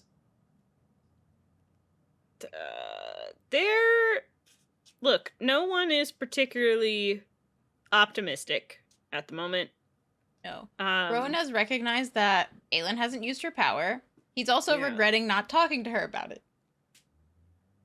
It's a little late now because it's morning of. He's like doing. He didn't sleep very well. It's an hour before dawn, and he kind of is pacing and doing like lookout-y type things. He of course is thinking all of this, that like she hasn't used her power. We don't know if she's going to use her power in this fight because she hasn't even like played with fire. Like she hasn't done anything. She hasn't shown her power outside of, except for when she went into the lake and like kind of like bursted stuff out every once in a while. But even that, it's like, it's not actually her power. It's just the like, she was releasing. She has not produced any fire. Yeah. This is when Fenris walks up to Rowan and pretty much says they burned her. And Rowan's like, what are you doing? Why are you telling me this? And he's like, hopefully to help answer the questions that everybody has. They burned her using fire specifically to like get her to hate her fire, essentially. Mm-hmm. And Rowan is like getting upset by this, like, why are you telling me this now? Why all this? And it, to me, it feels like he's trying to say, like, that's why she hasn't used it.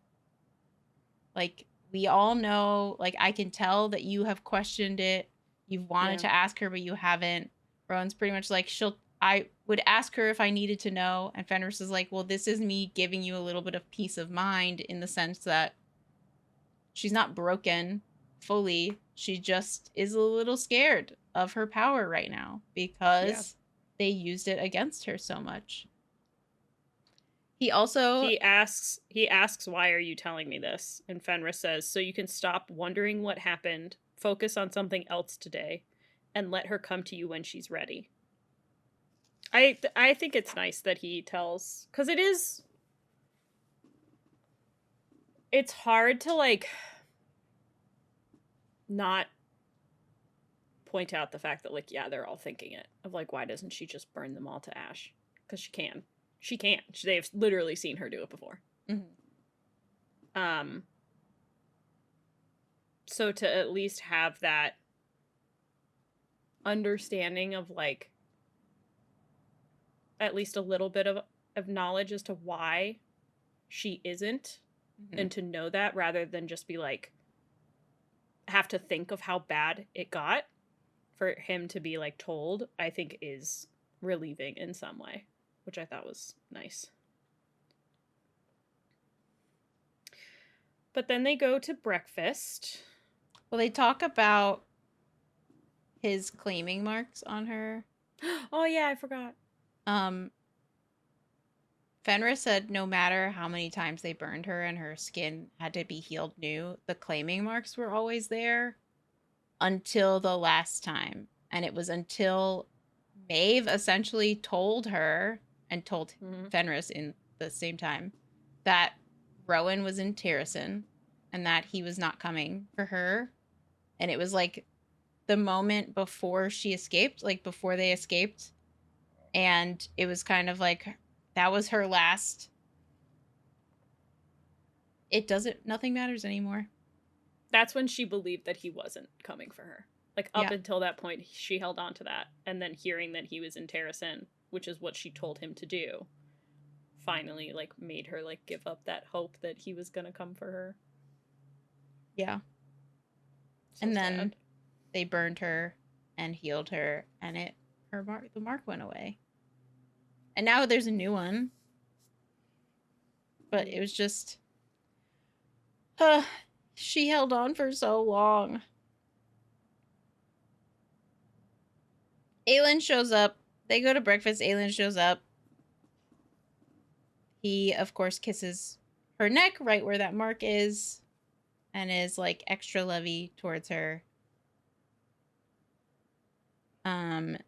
They then also talk about needing armor. And they're right next to, like, an armory of some form, some trove. And Aelin looks at it in the sense of, like, oh, it's a shame that that's locked.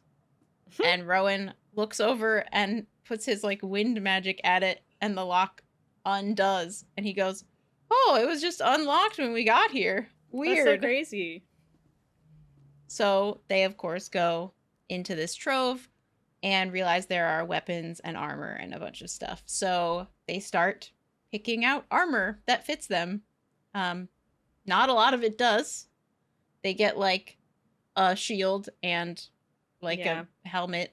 But they're all, like, really, really old. Like, good quality stuff. Because a lot of it is Fae, but, like, very old from a different time. They talk about how And it's Aelin, Asterian made, which is yeah. just made me Aelin is think like, of why the fuck wasn't this distributed? And they're like, it's heirlooms that Mhm. he's like keeping, not things that he would have allowed anybody to wear. Yeah. They're and Aelin's like, are we just gonna take it without Chaol's permission? And she's like, well, we gotta get paid, you know? They're gonna owe us money or whatever from the battle, so like, we'll just take this. It's fine. If we went all the way up there to ask Chaol's permission, we'd have to come all the way back down. Like, it's not worth it. We're already It'll be here. fine. Yep. They grab a bunch of stuff. They grab some stuff to take to Lorcan and Gavriel. And then I'm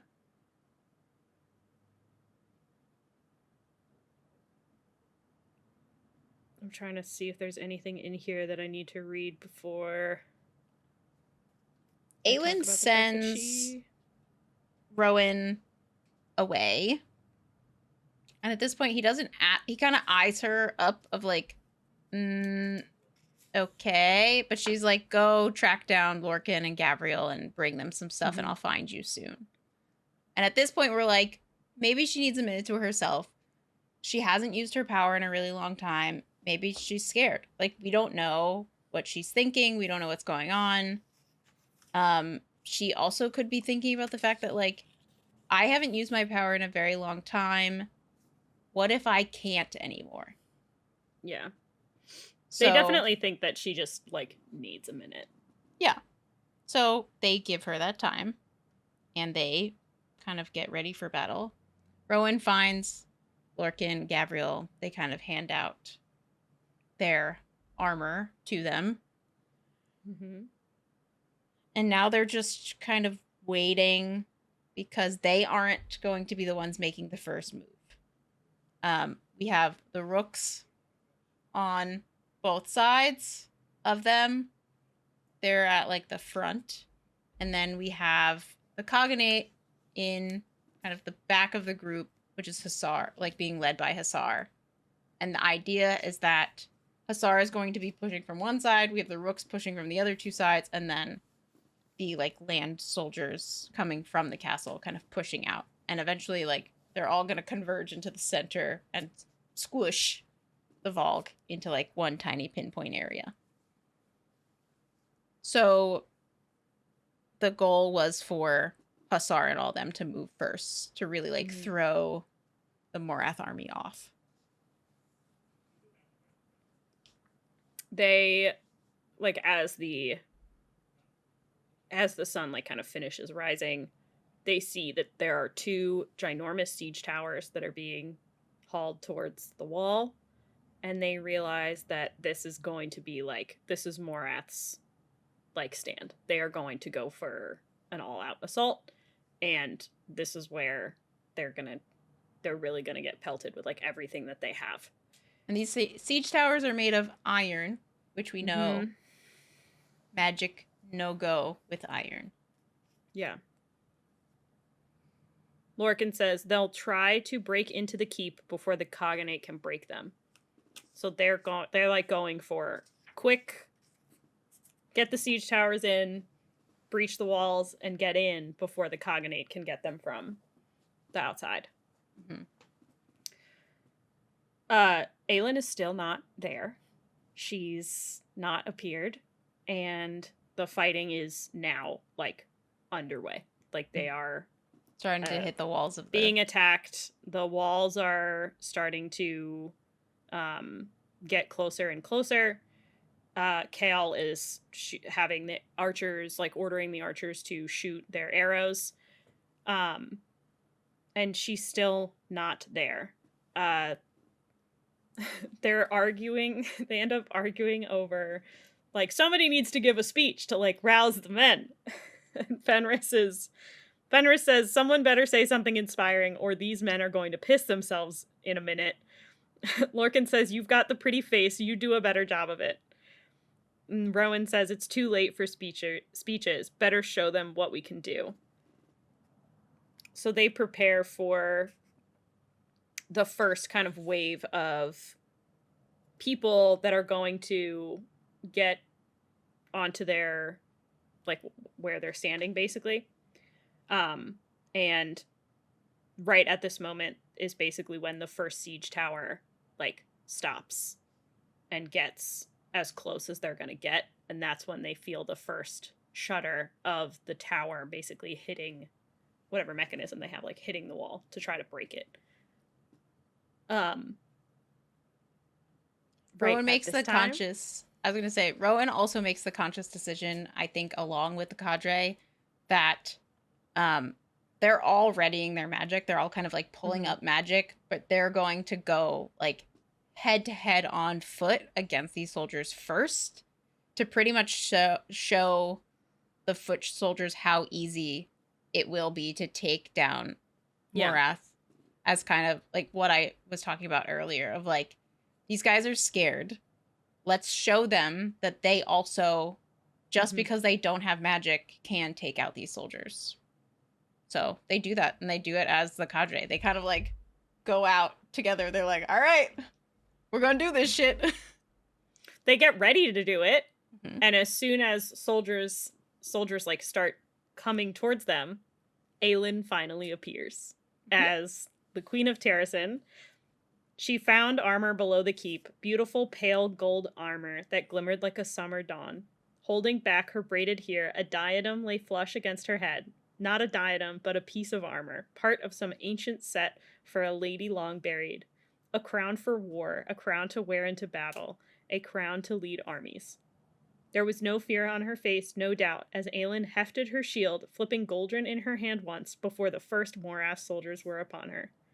A swift upward strike cleaved the Morath grunt from navel to chin, his black blood spraying, but she was already moving, flowing like a stream around a rock. Rowan launched into movements, his blade finding their marks, but he still watched her. So she ends up doing what they had been planning to do. Of, like, she's gonna come in as the queen, she starts going right through the front line and killing as many as she possibly can. Yeah. This, of course, like, everyone sees, and they all start, like, hearing the soldiers, like, down the line yelling, like, the queen is here, the queen has come. And then this rallies all of the soldiers to go to her and to fight to their queen. Yeah. Which is the queen, so the men great. shouted, to the queen.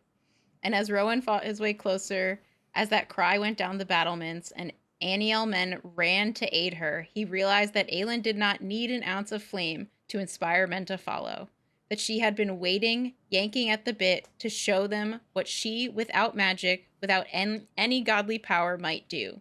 He'd never seen such a glorious sight in every land, every battle. He had never seen anything as glorious as Aelin before the throat of the siege tower holding the line. Dawn breaking around them, Rowan loosed a battle cry and tore into more. Yeah. It's basically exactly what Lysandra does. Mm-hmm. And, like, you see it happen once with as Lysandra, as Aelin. And then again as Aelin with the soldiers of Anielle to Morath. So cool. Mm-hmm. In Aelin's mind, of course, she's fighting against these people. She is replaying Hussar's words of impress us. She's like, all right, you want to see, I know you guys know of my magic. Like, you know I can do shit with fire. But, like, you guys don't know my assassin side. It's just, Celaena's coming out of retirement for a little bit. We are going to do the damn thing. Going to do a murder. Mm-hmm. She was no helpless princess. She had never been. Yay. She recognized pretty much it's like Aelin, Rowan on her like right, Fenris and Gavriel on her left. Lorcan's somewhere. They still don't know where Lorcan is. He is fighting. He's in the thick of it. He was up there with them. He was up there with them, and then he goes in and kind of does his own thing. He's like our He does end up going to the siege tower. Yeah. And was fighting his way across the bridge to try to get to the tower. The tower is still it has a battering ram.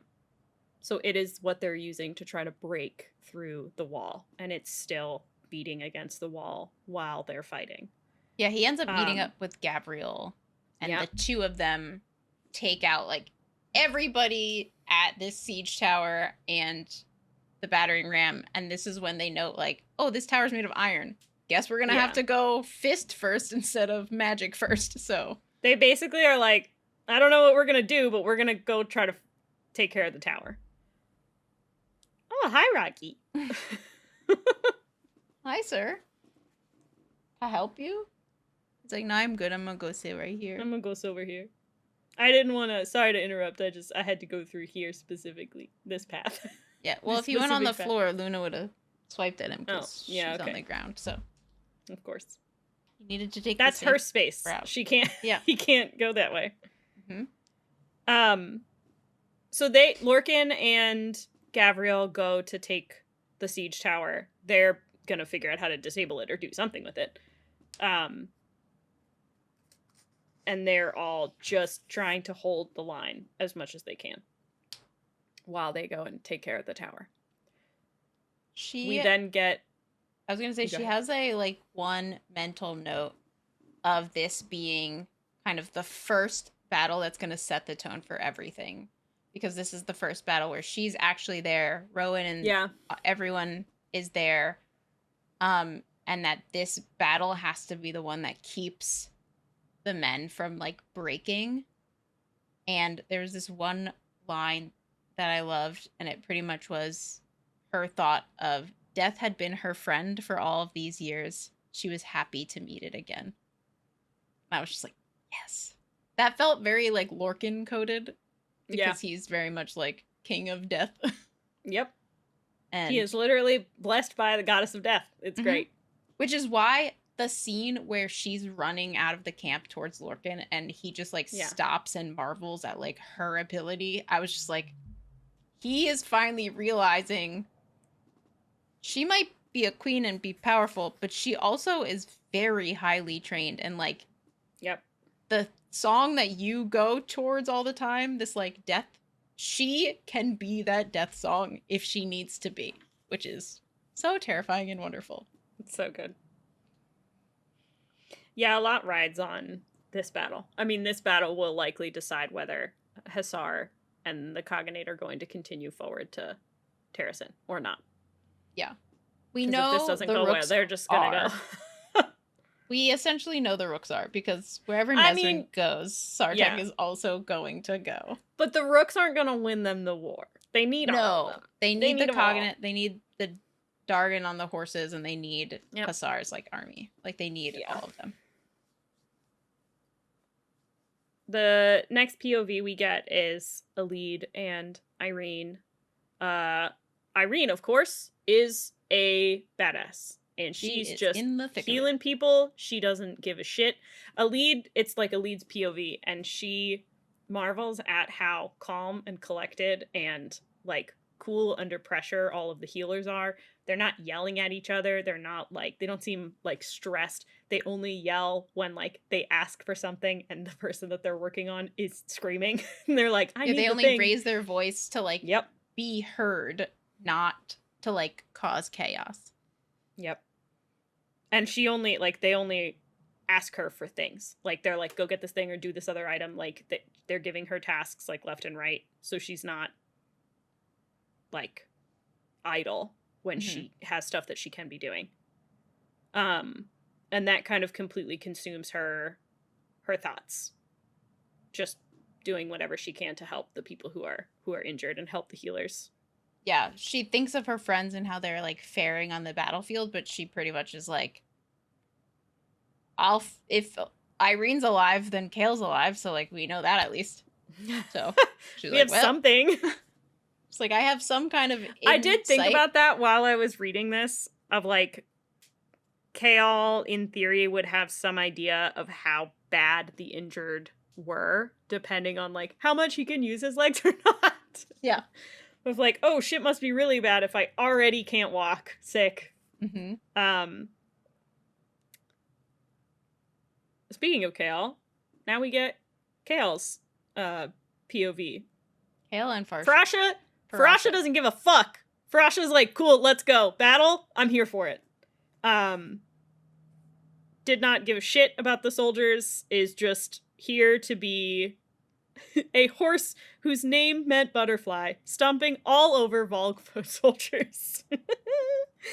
Farasha's so sick. I love it. He's fighting. He's still alive. He's doing fine.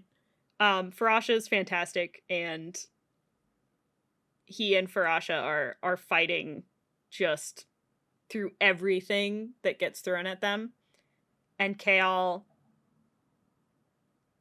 thought is his shield, bloodied and dented, his horse a raging demon herself beneath him. Kael kept swinging his sword. His life lay within the keep behind him. He would not fail her. We're basically just getting, like, a little bit of everyone's POV while they're going through the battle. So we get, like, Aelin's and Rowan's. We get Elid's. We got Kael's. And now we get Nesrin's with Sartaq. They're fighting. So, just for reference, Lorcan and Gabriel are at Siege Tower 1. They're in the Siege Tower. Aelin, Rowan, and Fenris are fighting kind of back-to-back at that other Siege Tower. And Kael is, like, controlling all the other men to, like, keep that front line and push them back. Just so we're, like, we kind of know where everyone is in this. And they're scenario. They're all, like, up on the walls. Like, the way that they get into the Siege Tower is they have, like a bridge or whatever that they go into the Siege Tower so that they can go down. And then there's, like, a gate at the bottom that is closed because we don't want any of them getting in. Correct. And they're trying to keep that closed and also, like, get rid of the Siege Tower that's trying to break through that. So they're all, like, up on the wall. And then the rooks they're flying around. Yeah, doing their So they're flying around out beyond the wall where a lot more of the Volk foot soldiers are going to be in, like, where the army's marching in. They are having losses, but not, like, too many.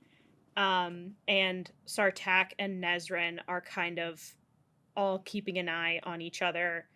There was one swipe that got a little bit too close to Sartaq, and Nesrin, like, went over to check on him and immediately gets yelled at by Sartaq to get back in line. Like, no, we're not doing this.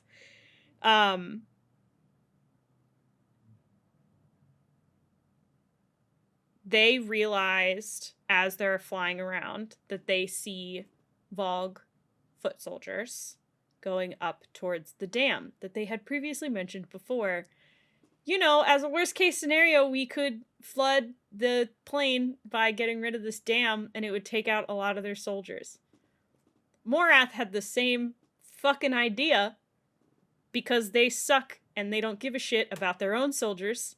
They're going to take everything out. So they're like, we'll just take everybody out. Our own soldiers, their soldiers, it'll be worth it. So they realize that this group has been going up there to do damage to the dam so that it would break. Yeah, they're actively hitting it with a battering ram. Fortunately, they have done a significant amount of damage to the dam to the point where they can't fix it. It's not good. It's gonna break. So they realize that, and then they fucking book it. They do what they can to, like, take out all of those Vogs. Yeah, they take out fucking everybody first. That's up there. And then they're like, oh shit, the dam is going to break. We didn't get it in time, so now we gotta go. So then they haul ass back to the group. And as they're hauling ass back, we get Lorcan's POV of Lorcan and Gabriel kicking ass through the siege tower. We also learned that the Vogue have come now with bolts as well because they learned of the rooks. And so they have these bolts so that they, like, fire at the rooks when they get close. They're iron bolts. It's great. Yeah. So we've now have a new weapon that the Vogue have, which is... They have anti-air now. It's great. So cool. They don't need the witches and the wyverns. They have bolts attached to these towers and battering rams and things. So... Yeah. We go to Lorcan's POV, and he mentions about how the whole tower is made of iron and magic is useless here. So instead of using his magic to just like kill all the soldiers, him and Gavriel, they have to essentially fight, which we talked about a little bit. The Coggins army was making progress, like, while this is happening. Like, Lorcan's POV, we basically, like, he loses track of time. The day is, like, almost halfway over, and they have been gaining ground. They've been gaining ground, but Gavriel, or Rowan is basically like, get the fuck back up here. Like, if you've taken care of the tower, then get back up here to help hold the rest of the line. So they basically are like, get to one of the siege ladders that Morath brought. Get up the siege ladder, because they're going to take all the siege ladders out so that they can't, like, the Morath soldiers can't get back up. So Gavriel goes up first, and kind of makes it up there. But then a nudge at Lorcan's shoulder told him not to run, but to fight. So he listened. He doesn't bother to shout to Gavriel, now halfway up the ladder, before he plunged into the fray. He'd been bred for battle regardless of what queen he served. Whether she was Fae or Volg or human, this was what he had trained to do, what some part of him sang to do. So he just goes out into the battle. And just because, being you know, his cocky self, which he even admits that he was being cocky, he was thinking of Elide and how he didn't deserve her, and she was right. And so he lowers his magical shield around himself. He kind of discarded any armor he had, I guess. He discarded some stuff. He lowered his shields and then plunged into Morath soldiers and started taking them out. He did not wish it to be easy. He wanted to feel each blow, to see his enemy's life drain out beneath his sword. He didn't care what came of it. No one would care if he made it back to the keep anyway. He didn't balk as he engaged the 10 soldiers who charged for him. He deserved what happened next, deserved it for his pathetic thoughts or his arrogance in lowering his shields. One moment he was handily sending the Morath grunts back to their maker. One moment he was grinning, even as he tasted their vile blood spraying the air. In a flash of metal at his back, Lorcan whirled, sword rising but too late. The Volg soldier's blade swept upward. Lorcan arched, bellowing as flesh tore across his spine. No armor. There had been no armor to fit them around their torsos. The Morath soldier moved again, more adept than the others. Perhaps the man he'd infested had some skill on the battlefield, something the demon could wield to his advantage. Lorcan could barely lift his sword before the soldier plunged his own into Lorcan's gut. Lorcan fell, sword clattering, icy mud sucked at his face as if it would swallow him whole, pull him down into the darkest depths of Hela's realm, where he deserved to be. The earth shook beneath, thundering hooves and arrows screamed overhead. Then there was roaring, and then blackness. Lorcan has been disabled. He makes the now worst let's go hang ever. out with Rowan, because we can't just figure out what's going on with it. Just everything's gonna go dark, so let's not actually follow up with Lorcan and know what's happening. Similar to Lysandra, we're just gonna get everything turned to ash. Okay, cool. Everything's black because we're dead. That's what we're implying here. Great. Sick.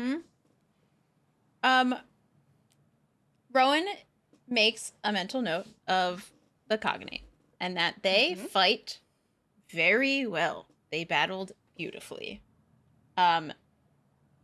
They note that many were lost to this war, but it was mostly on the Anielle side because they weren't trained as a unit. And he really marveled at how well the Cognate army just like as one unit. We had the ground soldiers as one unit moving forward. We had the Dargons, which were the like ones on horses. They moved as one unit.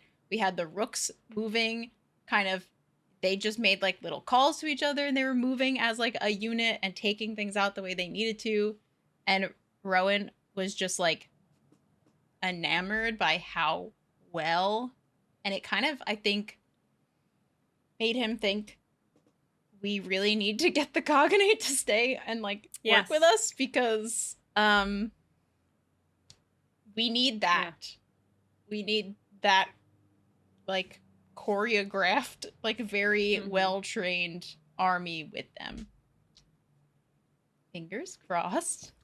Yeah. He also noticed that like after fighting on the field, like they kind of came back. So they've basically won the battle, because like the Kagan has taken out like what was on the ground troops. The few that made it into the city, they like took them out. They did not make it far in, and the Cognate kind of like swept up everything from behind. So they've basically won. And then the healers have gone out now across the battlefield to help the people who, you know, went down in battle.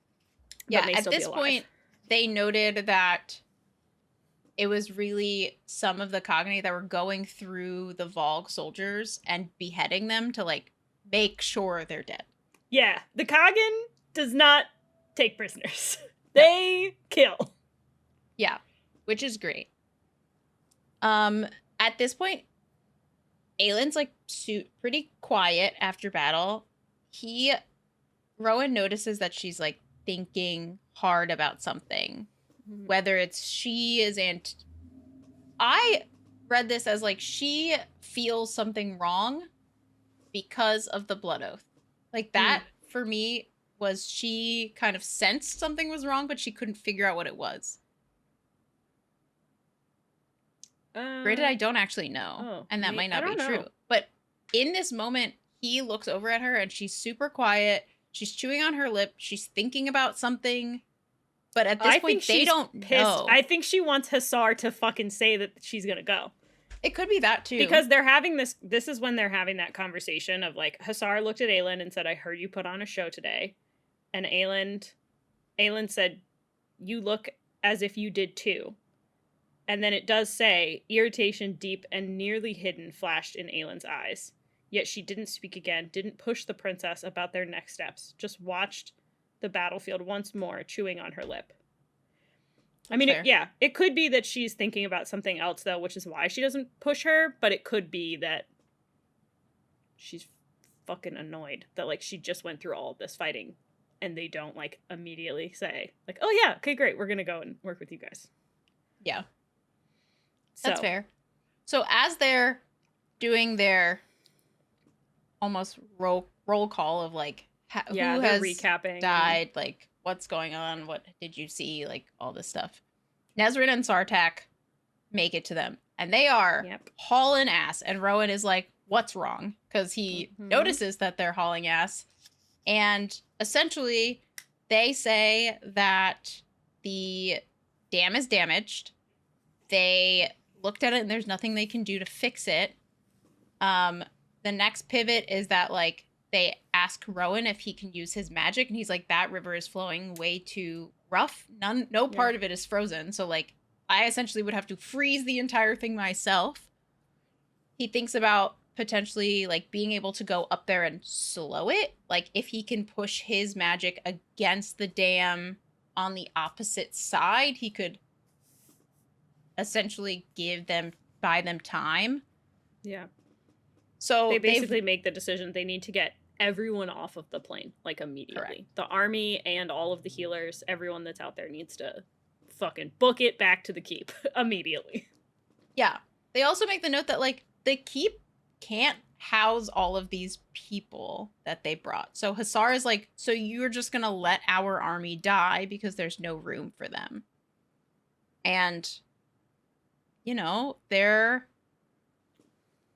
tensions are high because they just fought this war or just fought this fight and won, but they essentially still haven't won because they could die any second when this dam just breaches. Not good. Rowan thinks of, like, how, like, there's nothing he can he notices that Aelin is quiet. She says she is like her and Kale pretty much say like Kale is like fly people up to the ridges, like take the rooks, get them, like fly as many people up to the ridges as you can because that will be higher ground. Like they're gonna be cold, but they're not gonna essentially will hopefully not be dead, which is putting them at the mountainside where those people are. I don't know what they're called. I don't know either. They don't bring it up in this. I refer to them as the mountain men, but in my head. But it's the ones that like Dad didn't want to ask for help. Yeah, and I almost think that they might actually be called the mountain men or something like that. It's something along those lines where it's like slightly demeaning. They don't have like a true title. Yeah. There is a note. Rowan had made a note earlier in the book during the fighting that like essentially all of the men that did well that fought at Anielle were the ones that got thrown like at those men and like pretty much forced to live in like the mountains with them and then came back and they're the only ones that were like good fighters. Mm-hmm. Yeah.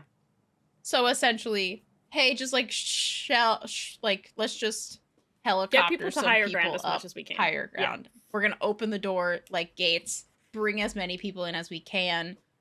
Because essentially the keep is the only place that is high enough.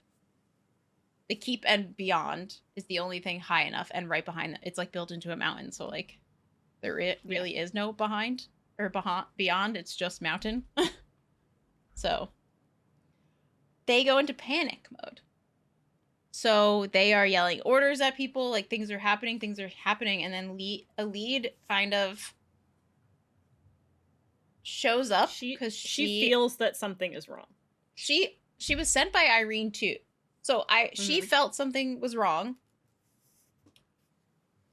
The healers were kind of like dying. Things were dying down where they were like essentially helping all the people that they needed to. So Irene used that time to say, "Hey, Aelin, can you check on Kale for me?" And Aelin was like, I feel like something's wrong, so yes, I'm going to go do that, and I'm going to go check in with my friends that just showed back up from fighting. Yeah. She finds out, she gets up there, she finds out that the dam is going to break. She's the one that tells them that the healers have gone down, and that the healer on high is also out there. Sartek freaks the fuck out. Sartek is like, I'm out, goodbye. He goes to find Hafiza, essentially. And get the healers. To get Hafiza specifically, though, which is fair. Yeah. And then she asks where Lorcan is. And she says it kind of quietly. Yes. She goes, says it quietly. Where is Lorcan? And everyone's still, like, talking. Things are happening. And then she, like, it's noted that she, like, kind of is a little bit more insistent with her question the next time. Mm-hmm. And Gavriel kind of glances around, Fenris glances around, and everyone essentially says, like, we don't know. Gavriel was the last to see him. They obviously were fighting at the battlement together. And so Gavriel says, I was fighting next to him. We were told to come back. He was climbing up the thing with me. Like, we were climbing up back into the keep together, and I haven't seen him since that moment. Aelin does not like that answer. I also don't like how, when Aelin asked this question, no one really seemed to care where Lorcan was. That bothered me a lot. Or maybe it was just Aelid's point of view. Like, maybe they were all kind of, like, calculating in their own way. Like, Aelin was trying to figure out, like, if she could reach him through her blood oath. And maybe Rowan was like, okay, how can we find him? Like, well, Rowan immediately freaks out. Yeah, well, he tries to get Fenris to use his magic. I mean, I think they don't realize that he wouldn't have made it back, one. because it's Lorcan. Like, that Yeah. Lorcan dying on a battlefield is not the first thing that they think to of like, oh, maybe he's died. He's Lorcan. He doesn't die. He's literally like that's not a thing that happens. He is deaf.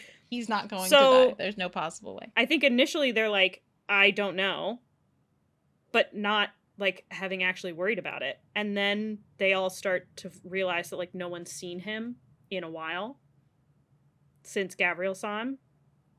Rowan immediately is like asks Fenris to use his magic to jump to the field and find him and bring him back. And Fenris says he can't. And Rowan is like, you didn't use any of your magic during the battle, like you should absolutely be able to do it. And Fenris just says again that he can't. And Rowan pushes him and says, you can't or you won't, which really fucking hurt me. Like, when he said that, and, like, immediately, Fenris was like, I'm so sorry, like, I can't use it. Oh, that got me. Where I was like, Rowan, don't you think he would? Like, if he could, Aelin do you steps not up, think... Aelin stands up for him, too, being like, you, like, leave it. Like, you can't... This is not, like, a discussion that he's ready to have right now. Yeah. He pretty much says, you won't. You'd let him die, and for what? Aelin forgave him. Save him. Fenris swallowed, but Aelin said, leave it, Rowan. Rowan snarled, and she snarled right back at him. Leave it. Some unspoken conversation passed between them, and the hope flaring in Alid's chest went out as Rowan backed down.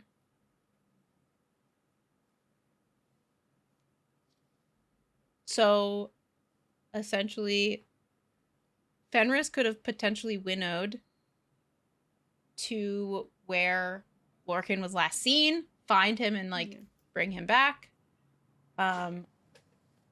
We learn he can't do that right now. Aelin is not having any part of that. Just on repeat in her head is her saying, I will always find you. And so Aelin, in the, like, play of the century, decides, me, with my busted leg, I'm gonna go by myself to go find him. She really feels, I think, in this moment that, like, no one but her cares. Because they're not actively doing something. Yeah. Hussar mentions that, like, Rowan wants to 1,000% transform into a hawk and go fly and find him. But Hussar makes a comment along the lines of, like, we can't risk our lives for one, essentially. Because if we all go out there and then the dam breaks, we all die. It's not just one then. Aelin is like, abso-fucking-lutely not. If that dam breaks and he dies, I'm dying too. Like, she has made that decision. So she pushes her way down.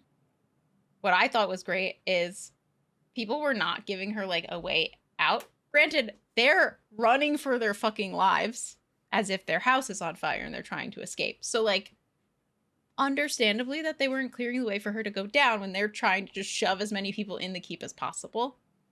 She starts yelling, like, make a path for the queen. And so that people kind of shove to the side and she can, like, get down, which is cool. Nice using her, you know, her wit. She makes it to the gates. She knew in her soul that he wasn't dead. That was kind of what she was banking on, was that she felt like she would know if he died. She saw the horses, and she saw Farasha was not having it. Something, like, Farasha was like, I'm not getting put away right now, not having it. Whoever was handling her was just, like, trying to get her in to safety, and she was like, to chill nah, out. I'm good. She's like, nope, I'm good, thank you. There is a note in here, and I don't know if it's until it's Kale's point of view, but Kale had always referred to Farasha as Hellas's horse. So it felt to me that, like, she was rowdy because Hellas was telling the horse, like, my other, aka Lorcan, is not good. Like, you have to fix this. And so the horse was like, get the fuck out of my way. I have shit I have to do. I gotta go. And this handler is like, you have to go back to the thing. Just please, for the love of God, listen to me. And Aelid's like, I can help you. Let me do it. I'll do it. And Farasha's still like freaking out. Aelid's like, hold on. I have need of you. And as she says this, Farasha just calms down. And it's like Hellas is pretty much telling Farasha, like, hey, she's going to help you go find Lorcan, who's my other. And we're all going to just together do this. So. It's so cool. She hops up on Farasha.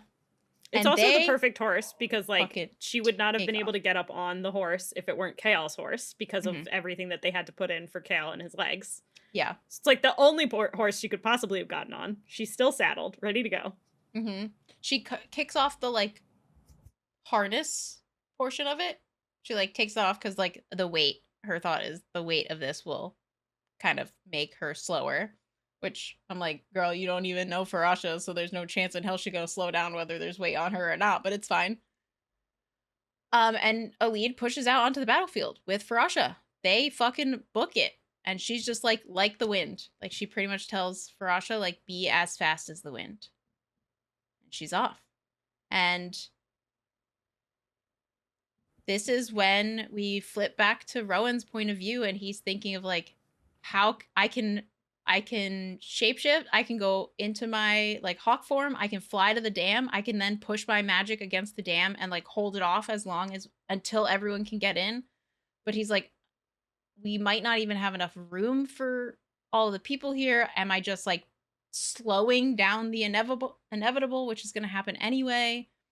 And as he's, like, spiraling and all these things that he could possibly do, Fenris walks up to him and apologizes, essentially, for not using his magic to find Lorcan.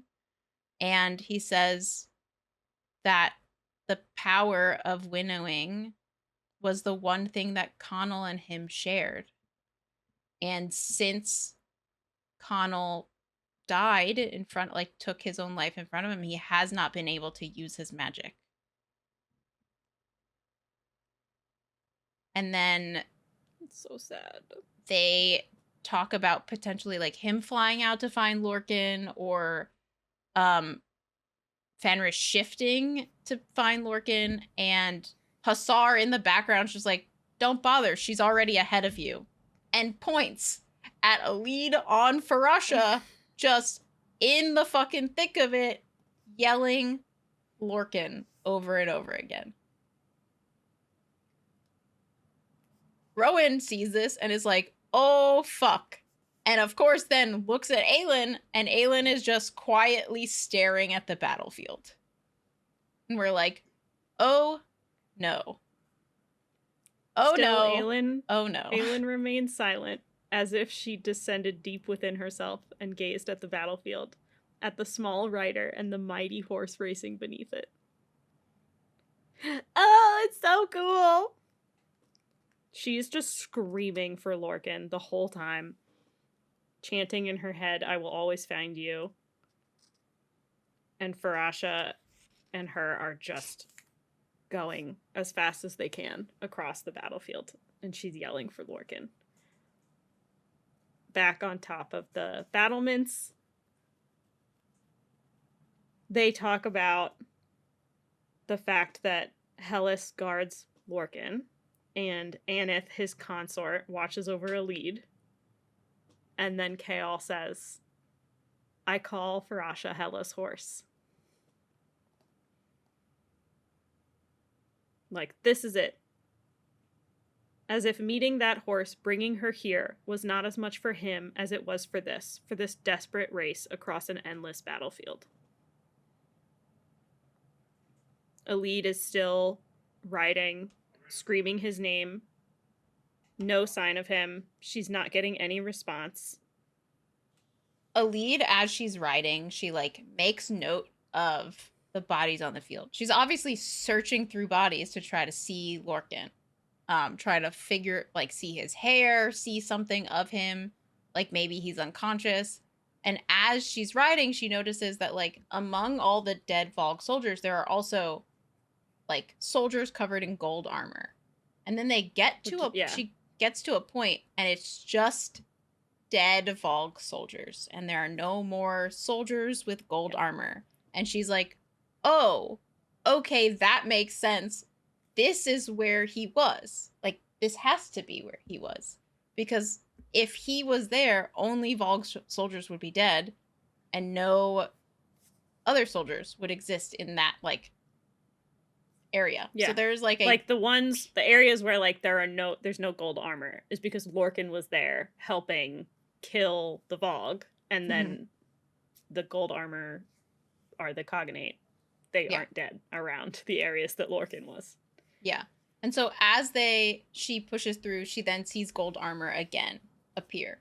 So she kind of like turns around on Farasha and starts yelling Lorcan's name, like louder now in this area. And as she's doing this, she sees a hand come out of the ground under just a pile of bodies. And she realizes it's Lorcan. She hauls Farasha over that way. She yeets herself off of Farasha and just like hauls Lorcan up out of this like these bodies, and notices that he's just got a huge slice across his torso. And she tries her best to not balk at the fact that he has a huge gaping wound, and him as a mighty Fae warrior was she doesn't know when this happened. This is an extended period of time after it happened, so his body has already started to heal itself, and it's still essentially, it's described similar to like Manon getting sliced across her abdomen by her grandmother, where it's like, even though Manon was being healed, anytime she moved, like her body was healing itself, but anytime she moved, it like opened and was bleeding again. And that's essentially what happens with Lorcan. So she tells him that the dam is about to break and that they need to get on the horse and leave. Like, they need to go now. And he is non-verbal. He is in so much pain. But he does try. He gets on his feet and he gets to the horse. And he basically is like, I'm not gonna. He like just looks at the horse and he just like knows. He like leans his head against it and is like, there's no chance. Yeah. The thing is, he has kind of accepted the fact that he was gonna die until Aelin showed up, and she's like, hey, if you don't move, we are going to die. And that's when he's like, well, fuck. I've already accepted dying. I do not accept you dying, so I'm gonna get up now. I promised to always find you. I promised you, and you promised me. I came here for you because of it. I am here because of it. I am here for you. Do you understand? And if we don't get on that horse now, we won't stand a chance against the dam. We will die. And then he figures out how to get his fucking ass on the horse. It is not graceful. It is extremely painful. She also pushes him up, too. Yeah, so, like, as she has to, like, push him up onto the... so bad. It's described as she grabs, like, his, like, midsection, or his hips or whatever, and as he lifts himself, she pushes up, and from the weight of him, her ankle cracks. Her, like, fucked up ankle. Yep. And she just, like, ignores the pain of her now broken ankle from lifting him up on the horse. She backs up and fucking full sprint leaps onto Farasha. And I'm just like, I can't get a good picture of it in my head because it looks so ridiculous in my head of her just like sprinting and like diving to try to get onto it, because she doesn't make it. She makes it a little bit and then like is scrambling for Perseus to pull herself up, and then Lorcan has to like use his arm to like get her up the rest of the way. Like, the best that is. It does not look cool or graceful at all in my head. But I think the more of the point is the fact that it should look desperate and sound desperate. Yeah. They both make it onto the horse, and then she gets in front of him. Yeah, she gets in front of him. They both get onto the horse, and then she gets Farasha's reins, and she says, "Keep to the keep, friend, faster than the wind." And then they go. And the whole time that they're running across, she's just praying and, like, echoing in her head, like, hold the gate, like, hoping that someone will hold the gate for them to get there. Yeah. Lorcan is miserable through this ride and is, like, managing to stay up, but he's getting very concerned that, like, she's not going to make it. And he says to her, "You have to let me go." She says no. And he says, you have to, Aelin. I'm too heavy, and without my weight, you might make it to the keep in time. No. Lorcan brushed his mouth over her damp cheek, ignoring the roaring pain in his body. The horse galloped and galloped as if she might outrace death itself. "I love you," he whispered in Aelin's ear. "I have loved you from the moment you picked up that axe to slay the Ilkin. And I will be with you. I will be with you always." "I love you," he repeated. He was not frightened of that. Oh, he was not frightened of what would come. For him, once he tumbled off the horse, he was not frightened at all if it meant her reaching the keep. "I love you," he repeated, and began to withdraw his arms from around her waist. Aelin snapped a hand onto his forearm, dug her nails right into his skin, fierce as any rook. No. There were no tears in her voice, nothing but solid, unwavering steel. "No," she said again. Lorcan tried to move his arm, but her grip would not dislodge. If he tumbled off the horse, she would go with him. Together. They would either outrun this or die together. Aelin slammed her heels into the side of the horse, slammed her heels into the dark flank, and screamed, "Fly, Farasha." She cracked the reins. Fly, fly, fly. And God's help her, that horse did. As if the god that had crafted her filled the mare's lungs with his own breath, Farasha gave a surge of speed, faster than the wind, faster than death. Farasha cleared the first of the fleeing Dargon cavalry, past desperate horses and riders at an all-out gallop for the gates. Her mighty heart did not falter, even when Lorcan knew it was raging to the point of bursting. Less than a mile stood between them and the keep, but a thunderous, groaning crack cleaved the world, echoing off the lake, the mountains. There was nothing he could do, nothing that brave, unfaltering horse could do, as the dam ruptured. Rowan began praying for those on the plain. Pretty much everyone started praying. Irene prayed to Silba, "May it be quick and may it be painless." Fenris pretty much says they're not going to make it. They're pretty much just, at this point, watching a lead on Farasha. This whole time, they've been at the keep, like, just eyeing a lead and Farasha. Rowan has a thought of, I have to see, like, if we can get people, like, further back into the keep. Because we're going to have to close the gates at this point. Water might, like, go higher than even where they're standing. Yeah. And he thinks, like, I have to see if I need to get Aelin to higher ground. And he turns around. Guess who's not there anymore? She gone. Silently vanished. And of course he's like, oh, fuck. And as he looks out to the sky, he sees a rook. Arcus, to be specific. Borte's rook, of course. Because Nezrin and Sartak would not cross Rowan. That's for damn sure. But Borte doesn't give a fuck. Borte would be like, sounds fun, cool. Anything for you, my queen. Pretty much. Aelin was dangling in the rook's talons. Yeah. And then the rook just bloop, plopped her right into the middle. Well, not really the middle, but on the edge of the fleeing soldiers as the water is rushing. Right down. In the path of the wave. Mm-hmm. They all saw her, the queen on the plain, the endless wall of water surging for her. The keep stones began shuddering. Rowan threw out a hand to brace himself, fear like nothing he had known, ripping through him as Aelin lifted her arms above her head. A pillar of fire shot up around her, lifting her hair with it. The wave roared and roared for her, for the army behind her. The shaking in the keep was not from the wave. It was not from the wall of water at all. Cracks formed in the earth, splintering across it, spider webbing for Aelin.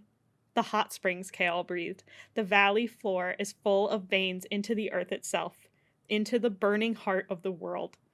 The keep shook more violently this time. The pillar of fire sucked back into Aelin. She held out a hand before her, her fist closed, as if it would halt the wave in its tracks. He knew then, either as her mate or Karanan, he knew.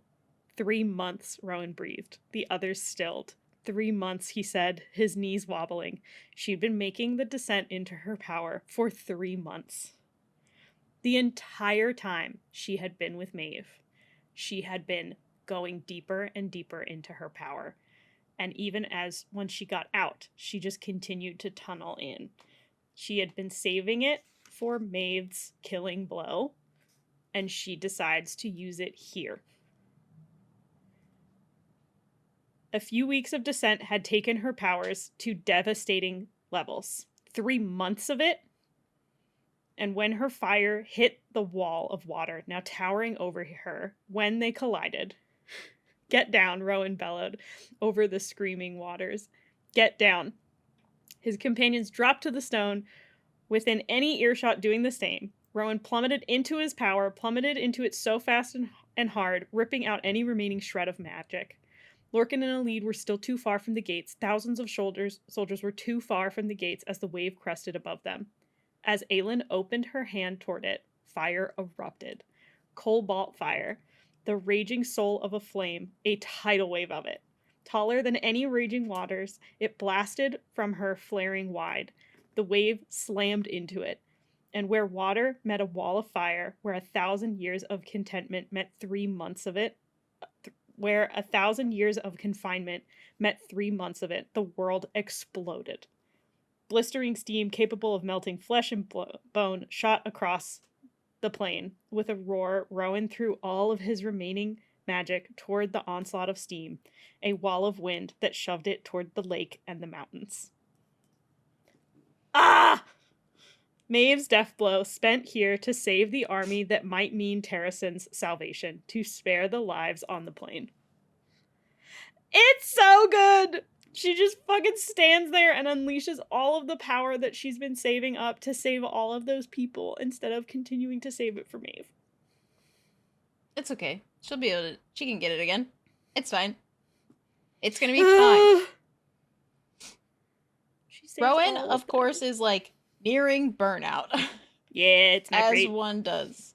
He literally fucking coughs up blood onto the stones. It's not good. Not good. Burnout lurked. At this point, Fenris and Gabriel, like, recognize that that's happening. They don't stop him because, let's be honest, they couldn't stop him if they tried.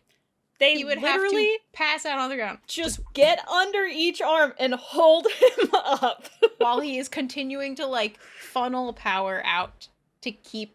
Because they recognize still what burning he's doing. the water. Yeah. And he still has to direct the steam somewhere else. Yeah. Aelin was glowing white hot. Mm-hmm. The fire bringer is what everyone was whispering as they're watching this all occur. And as the water starts to, like, lower, it's going through the cracks that she created in the earth. And instead of a raging river flowing at them, it is just a normal river now that just flows through the plain. She essentially stops it, and it kind of, like, redirects, and it's no longer a rush of water coming towards them. And it's just a normal stream. River. The last bit we get is Aelin's POV.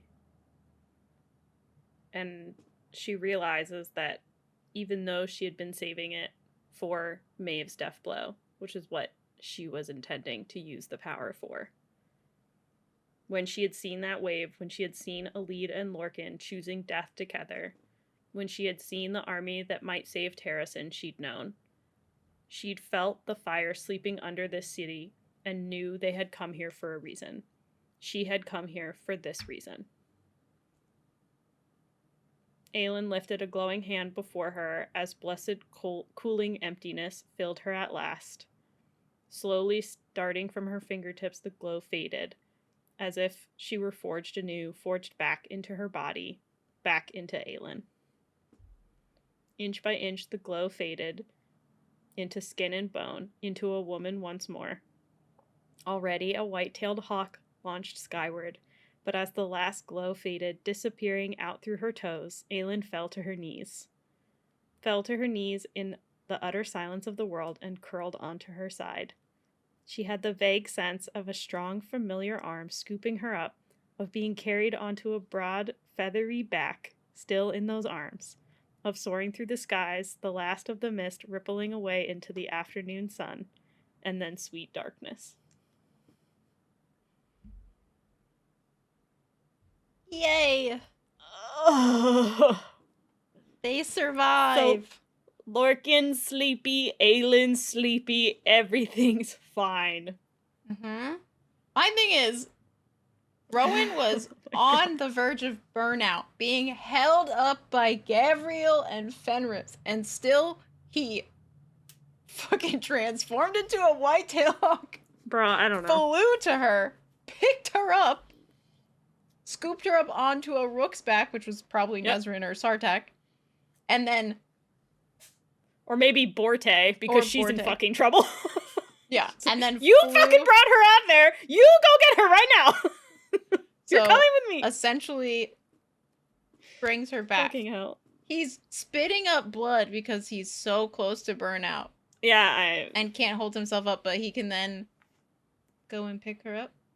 It would have made more sense if it was like Gavriel went out to her. Or Fenris went out to her. Yeah, but to be honest, if he's coughing up blood, he's still gonna go fucking get her. Yeah. He's not dead, and thus he will still go get her. That is the point of Rowan.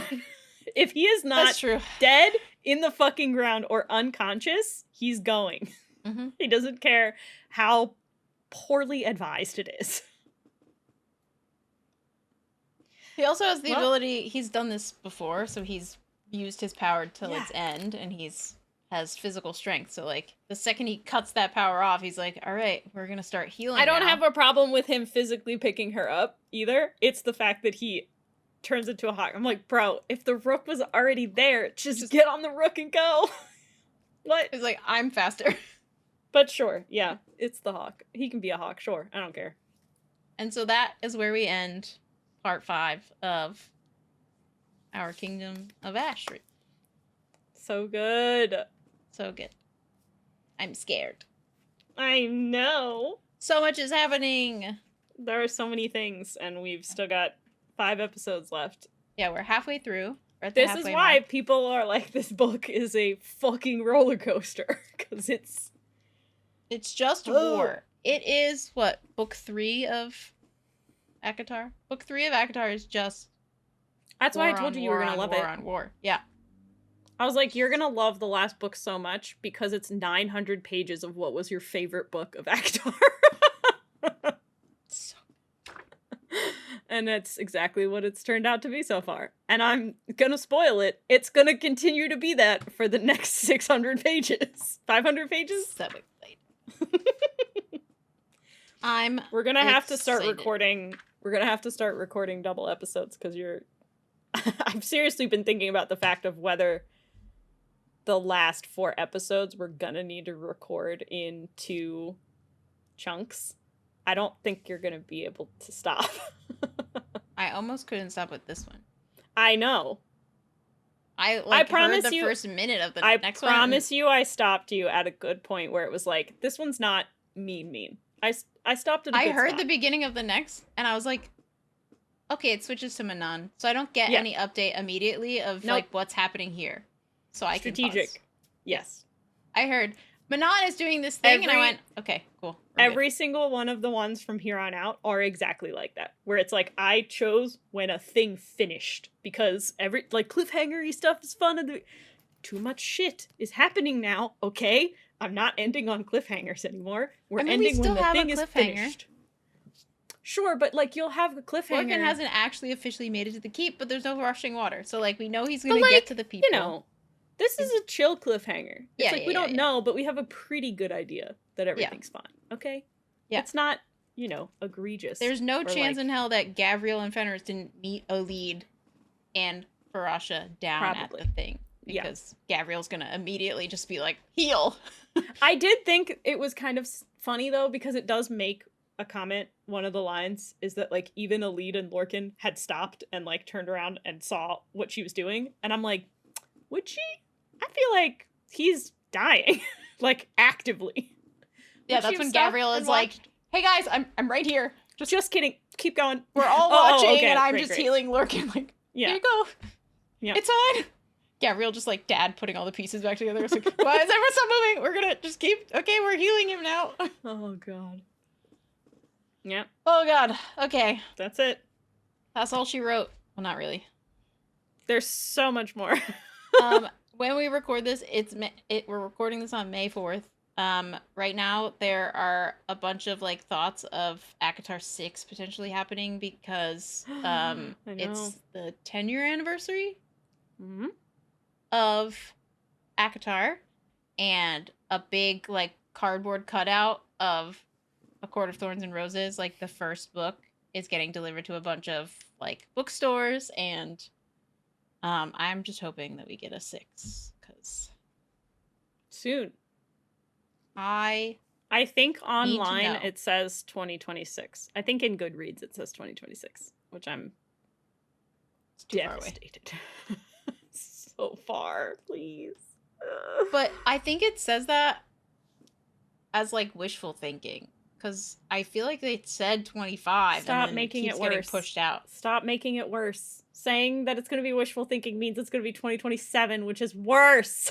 No, I'm saying that, like, this is being updated by, like, the reader and not being updated by, like, the SJM I don't team. know. And I don't know somehow who can update it. I thought that was something that you did on, because I thought what it was the Goodreads is only pulling from a database. It's not, like, user added. I don't know, actually. I don't know. What if they're just fucking with us and they're, like, changing the date because they're gonna do it she in would 25 do that because she hates us. So she put 26 because she's like, I don't want them to know it's coming. No idea. Anyway, I'm hoping for a teaser of 6, or at least a date of 6 would be great. People are late 2025 or early 2026, but that's all speculation. Like, please God. Everything's speculation right now. I just want to know something. Same. Well, friends, soon. Thank you for hanging out with us during this episode. We appreciate you. We hope you enjoyed this. And you can find us at the Smut Peddlers on YouTube, Instagram, and TikTok for additional content. Yeah. Thanks, guys. Bye. Bye.